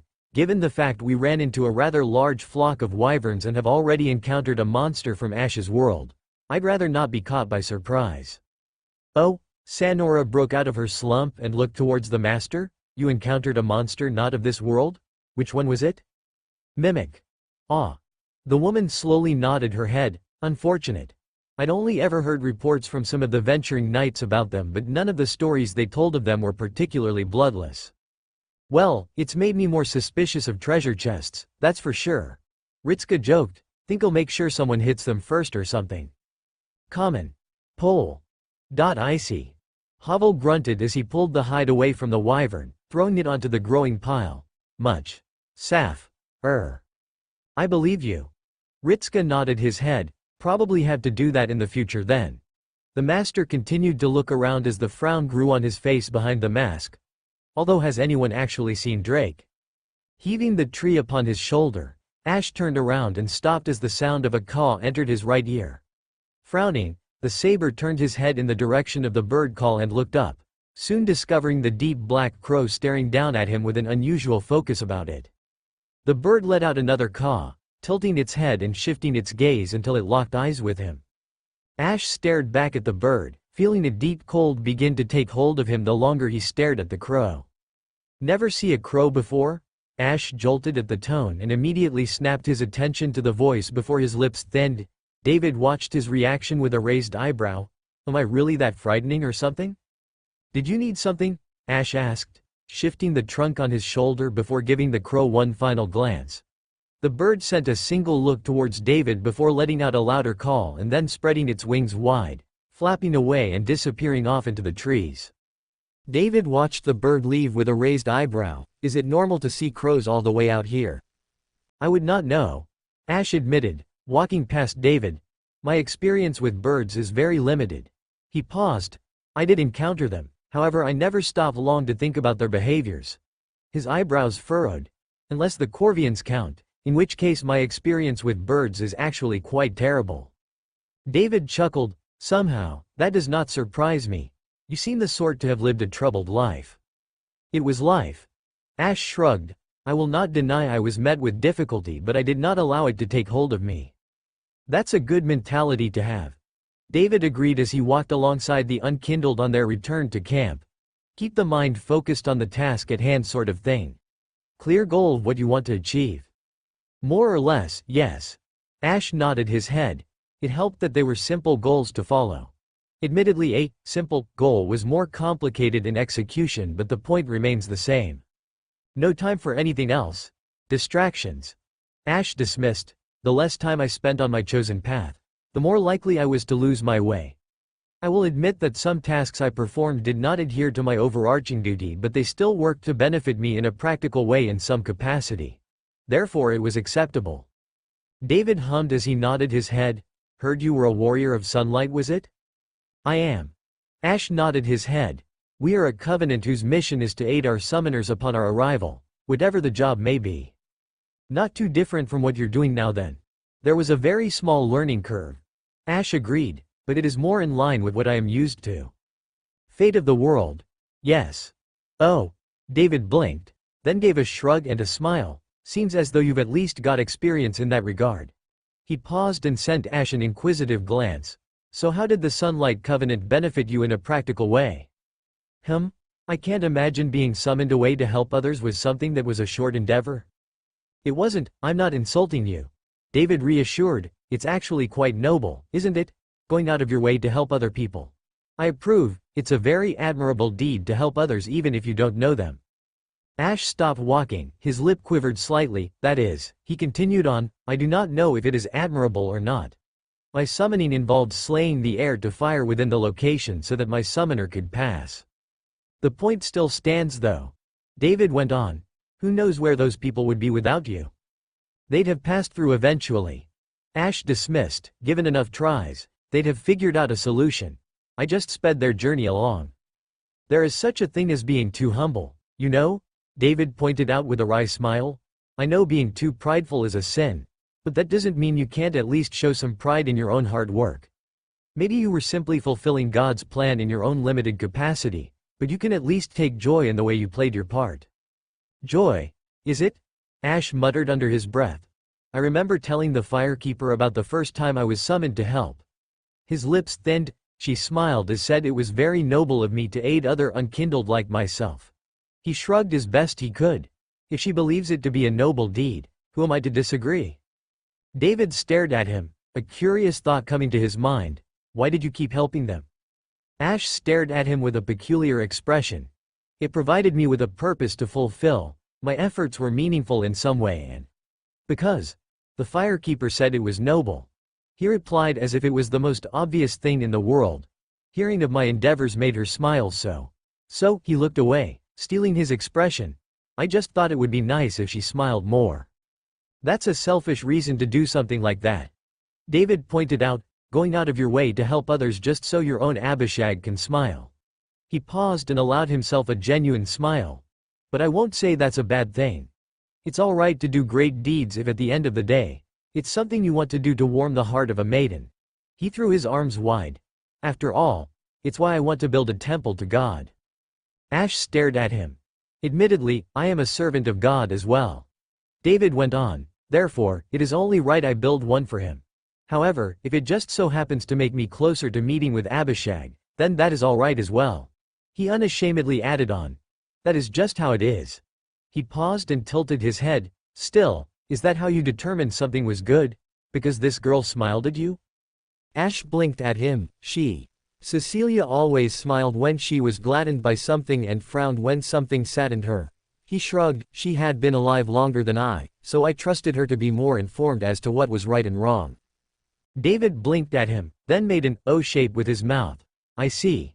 He gave a sage nod of his head. Children always adhere to their parents' morals. She wasn't my mother. Ash frowned. I do not understand how that point keeps being inferred. He gave an annoyed shake of his head. She did not birth me, so how could she be my mother? The title of mother is not so constrictive that a woman cannot claim a child as her own despite not giving birth to them. David replied with a soft tone, and there is nothing to state that a child without a mother can never find one. Whatever else you may claim, this Cecilia clearly played an important role in your life. Is it wrong to describe it as parental? I have no memory of my parents. Ash shrugged. Nor do I have any memory of my life before being risen. I cannot tell you how a parent is supposed to act. I am, admittedly, not the best person to comment upon that either. David replied with a chuckle, shaking his head, but I'm sure you could always ask around if you feel that strongly about it. Giving the unkindled a curious look, he placed his hands on his hips and hummed.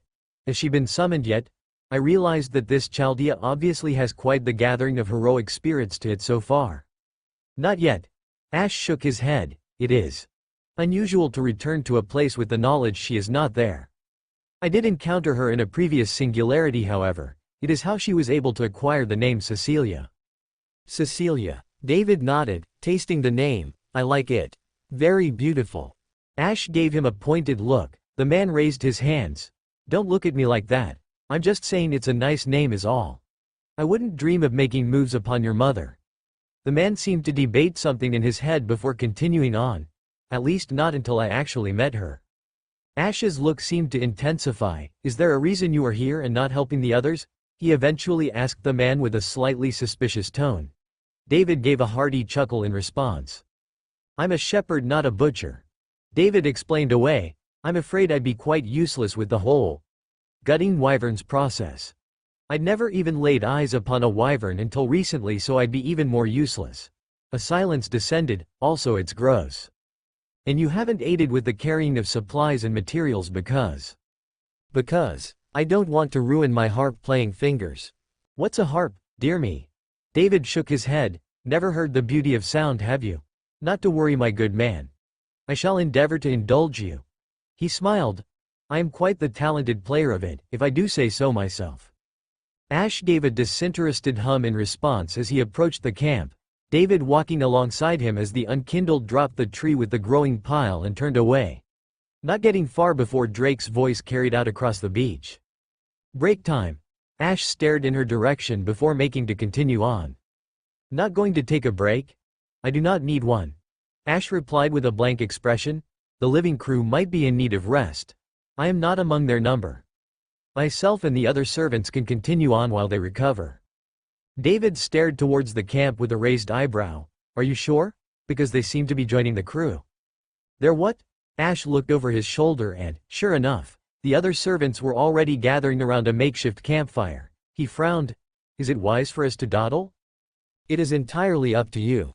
David pat him on the back, but I'd recommend joining them for at least a bit, unless you mean to tell me you've never taken a rest in your life. Ash frowned, looking down before his shoulders slumped in resignation. It would be wrong to say that he had never taken a rest before. Some of his few moments of peace just came from sitting near the bonfire in Firelink's shrine and speaking with Cecilia. If they felt more comfortable with his presence around him during their own rest period, then that was fine. It would make the rest useful to some degree at least. Very well. Ash gave a small nod to David, turning to face the direction of the camp and walking towards it. I will join them. See, nothing wrong with a little break.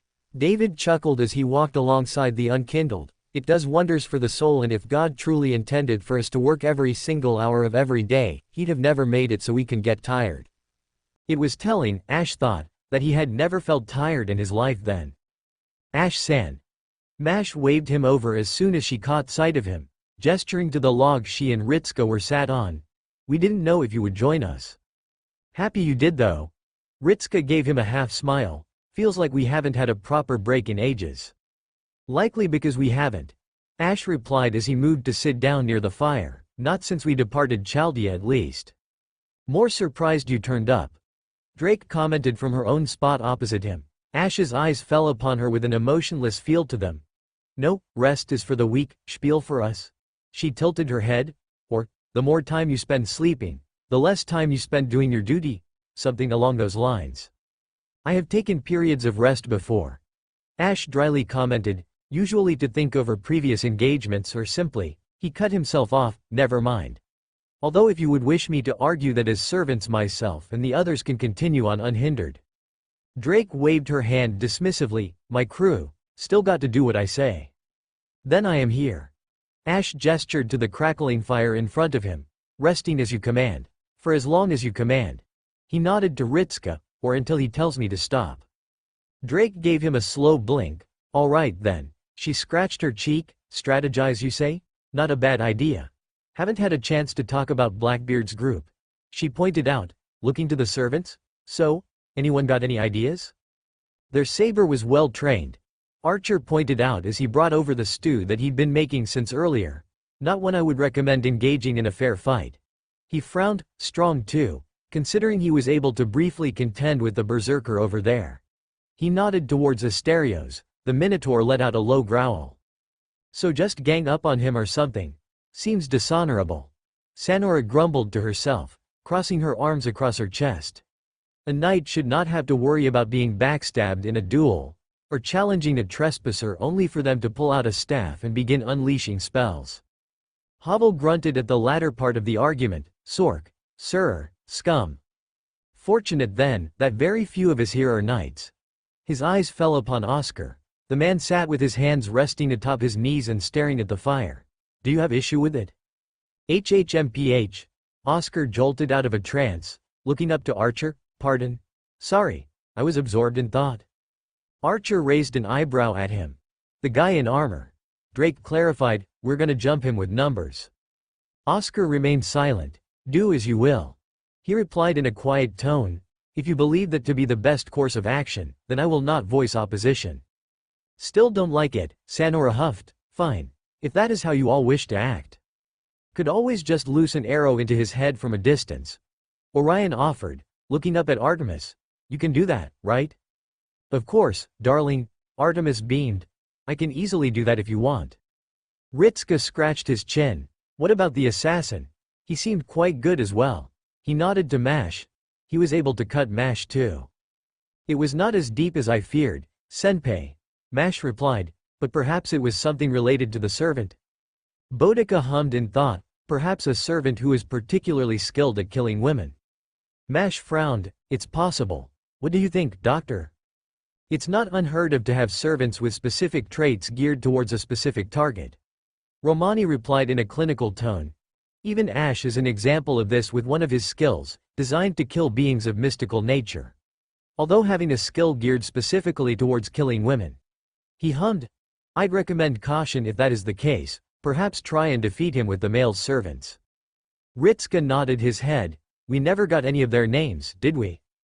Archer was silent for a few moments before he replied. I believe Blackbeard let slip the saber's name. Rendell? Oscar looked at Archer. Rendell? You're sure? Archer stared at him. You recognize the name? A tale, long ago.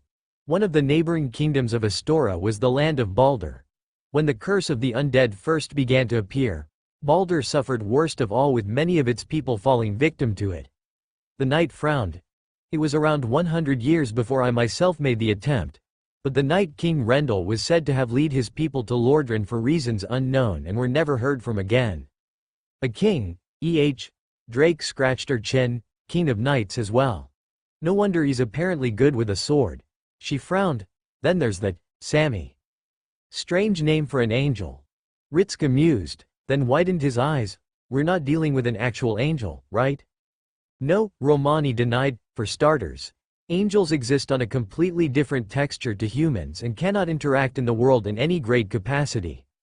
Also, the divinity the servant displayed was strange, something akin to a low-level divine spirit. Did you have angels in your own world? Olga asked, moving out from behind Romani with a slightly nervous tinge to her voice. I encountered angels before, yes. Ash nodded his head. It was also said that Gertrude was a daughter of the heavens and communed directly with a visiting angel, but as for speaking with them, I wouldn't know. Rarely met, Havel grunted out, turning the group's attention to him as he crossed his arms in front of his chest. Servants of light didn't speak much. So, it is an actual angel? Drake blinked at him. Have shrugged, looked. The part, I think, a little blurry. Blurry? Drake stared at him with a raised eyebrow. I could see them just fine? You could? David stared at her in surprise. They looked a little transparent to me, as if they weren't all there. That doesn't make sense. Unless, Romani cupped his chin. Both you and Havel have the divinity skill within your container. That might be it. He offered with a shrug. Maybe it's easier for purely humans to perceive them. That is odd. David blinked before shrugging, or maybe not. I am no angel, so I can't comment on it. What about Sammy's physical skills? Are we actually calling them that? Ritska asked with a raised eyebrow, because that feels weird. Do you want to think of them as an actual angel? You make a good point. Ritska replied back. So, skills? Casts magic, but my resistance was able to counter that. David remarked, as far as strength goes. Probably a little stronger than me, but not by much. Definitely didn't rely on close range though. They always seemed to rely on using magic first and foremost. Unless you're me. Drake rolled her shoulder. Been a while since I got handled that roughly. The real problem is Blackbeard. Romani pointed out, considering he's the holder of the Holy Grail, but there was something interesting I noted.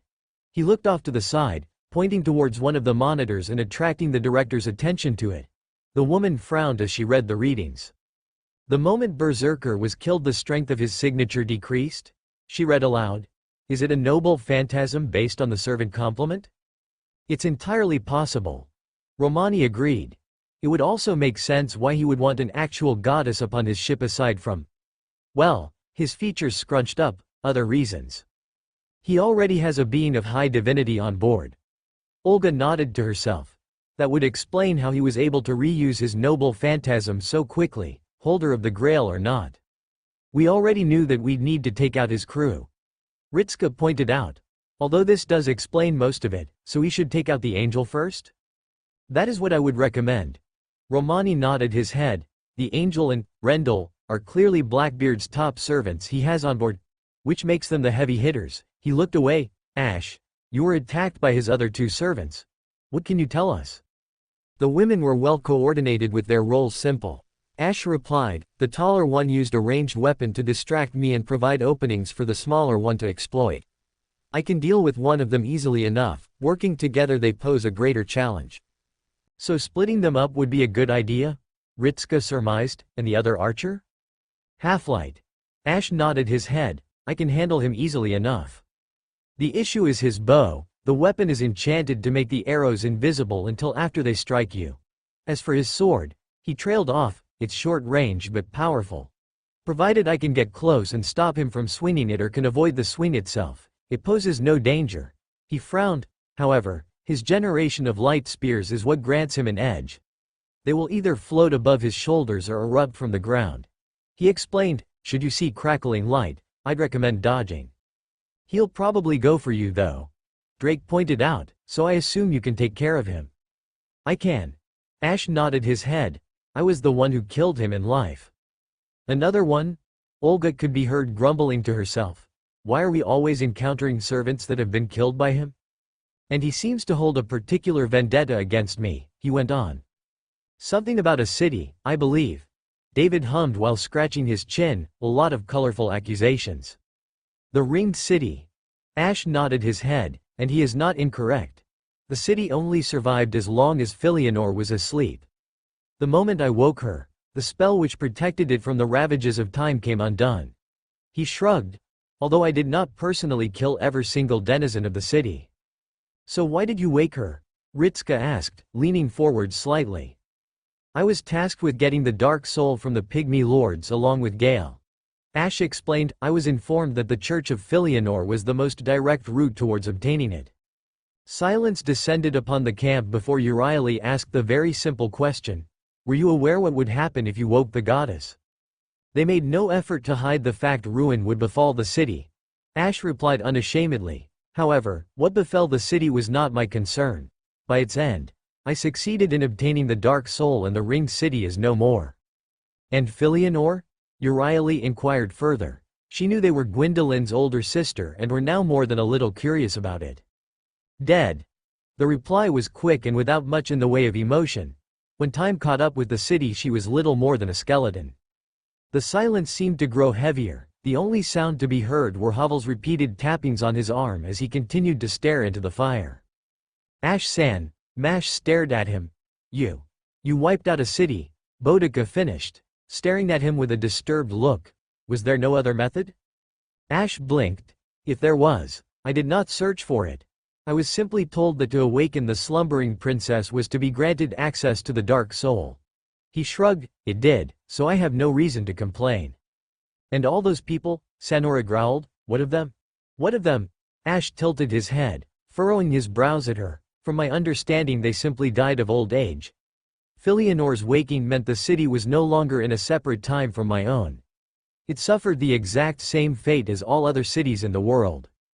Through your actions. The knight pressured. Have you the least bit of shame? Why would I be ashamed? Ash looked at her in confusion. I performed the task set before me and completed it. I would only feel shame if it had been for nothing. What was the Ringed City like? Ritsuka asked in a quiet tone, staring at the campfire. Pointless. Ash replied easily. It had remained unchanged since the beginning of the Age of Fire. It had made no progress and simply existed for the sake of existence. There was no contribution to be made except for that which I brought about. He shrugged. It served to gift me the Dark Soul which I, in turn, gifted to the painter so that she might create a new world. Regardless of how many bodies you had to step over, Archer inferred with a raised eyebrow, all for the sake of a better world? I believe so. Ash nodded his head. My purpose in being risen was to aid the world to the best of my capacity. Regardless of what form that may take or what I must do. It is all for the sake of fulfilling my duty. Spoken like a loyal dog. Archer scoffed, rising from his seating position and giving Ritsuka a faint smirk. You should be grateful, master. You found yourself a servant who won't mind getting their hands dirty in the least so long as you give them a good enough reason. Giving Ash one last glance, he shook his head and walked off. Oscar quietly rose up from his log, giving a shaky breath. Perhaps that conviction is what I lacked. But I do not know if that is for the best or not. He turned away, walking towards the beach. Havel was the next to depart. The tapping ceased with the berserker grunting as he stood up, giving Ash a long look before he turned around and stomped away. David watched him go before quietly following after him. Ash saw the faces around him and frowned, turning to Ritsuka and giving him an expression of purely innocent confusion. Have I said something wrong? Ritsuka stared at Ash with a blank expression. I don't know, Ash. He replied, reaching up and rubbing his brows. But I'd say so. I'd say that sounded very, very wrong. The people did not suffer if that concerns you. No, Ash, Ritsuka shook his head. That isn't it, he sighed, pushing himself to his feet. He turned to Mash. I'm going for a walk. I'll come with you, senpai. Mash rose to her feet, giving Ash a slightly pitiable look and then following after him. The pair walked along the shoreline and gradually shrank as they ventured further into the distance. Ash turned back to the campfire and stared into it. Drake still looking at him with a blank expression on her face. All dead then, Yes. Drake nodded her head. Feel guilty? Why would I? The woman shrugged. I don't know, she casually replied. Normally people might feel guilty over that sort of stuff. Drake raised an eyebrow at him. You ever done anything that didn't involve killing? No, I see. She sighed. Must have been an average day for you then, huh? It was not unusual. No, Ash replied. Why? Just figuring something out is all. She dismissed. Don't mind me. Sanora was still staring, or rather glaring, at Ash, an unrepentant murderer. Ash frowned at her. You were a guardian of a cathedral, no? I was, so did you repent for every life you took while performing your duty? Sanora's shoulders trembled. You think you can compare your defilement to my? Ash gestured to himself. My duty lay in retrieving the Dark Soul through any means available to me. He pointed towards her. Yours lay in protecting your cathedral from all manner of intruders. We did not question it, I assume. He looked down, besides. It brought about a new world free of the flame and the corruption of the abyss. He shrugged. If you were to call it a trade, I would consider it more than fair. You wouldn't call it a trade then? Orion questioned. A city for a world? The thought of a trade did not even enter my head at the time. Ash admitted. Regardless, it is done now. Besides, the egg Philionor protected was already coming undone. All I did was hasten the shattering. A silence descended upon the remains of the camp in the wake of the reveal. Ash pursed his lips as he stared at the fire. The reactions were certainly more unexpected than he had anticipated. It was sufficient reason in his eyes why the ringed city should be traded for the dark soul. His eyes flickered away. If that was their reaction to learning how he justified claiming the dark soul, he wondered how they would view his letting the flame fade. He dismissed the thought in his mind. Not that it mattered, what was done was done. He did what he believed to be correct. The coming of the Age of Dark was inevitable. It was why he had allowed the flame to fade.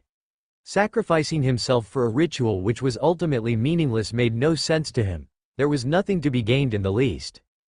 It was better for everyone to let the flame fade. It was a meaningless duty to sacrifice yourself for it, so he ensured no one would have to do it again. What would be wrong with that? He did it for humanity anyway. Ash isn't quite stable sort, and that's been revealed. Ringed City reveal and reactions.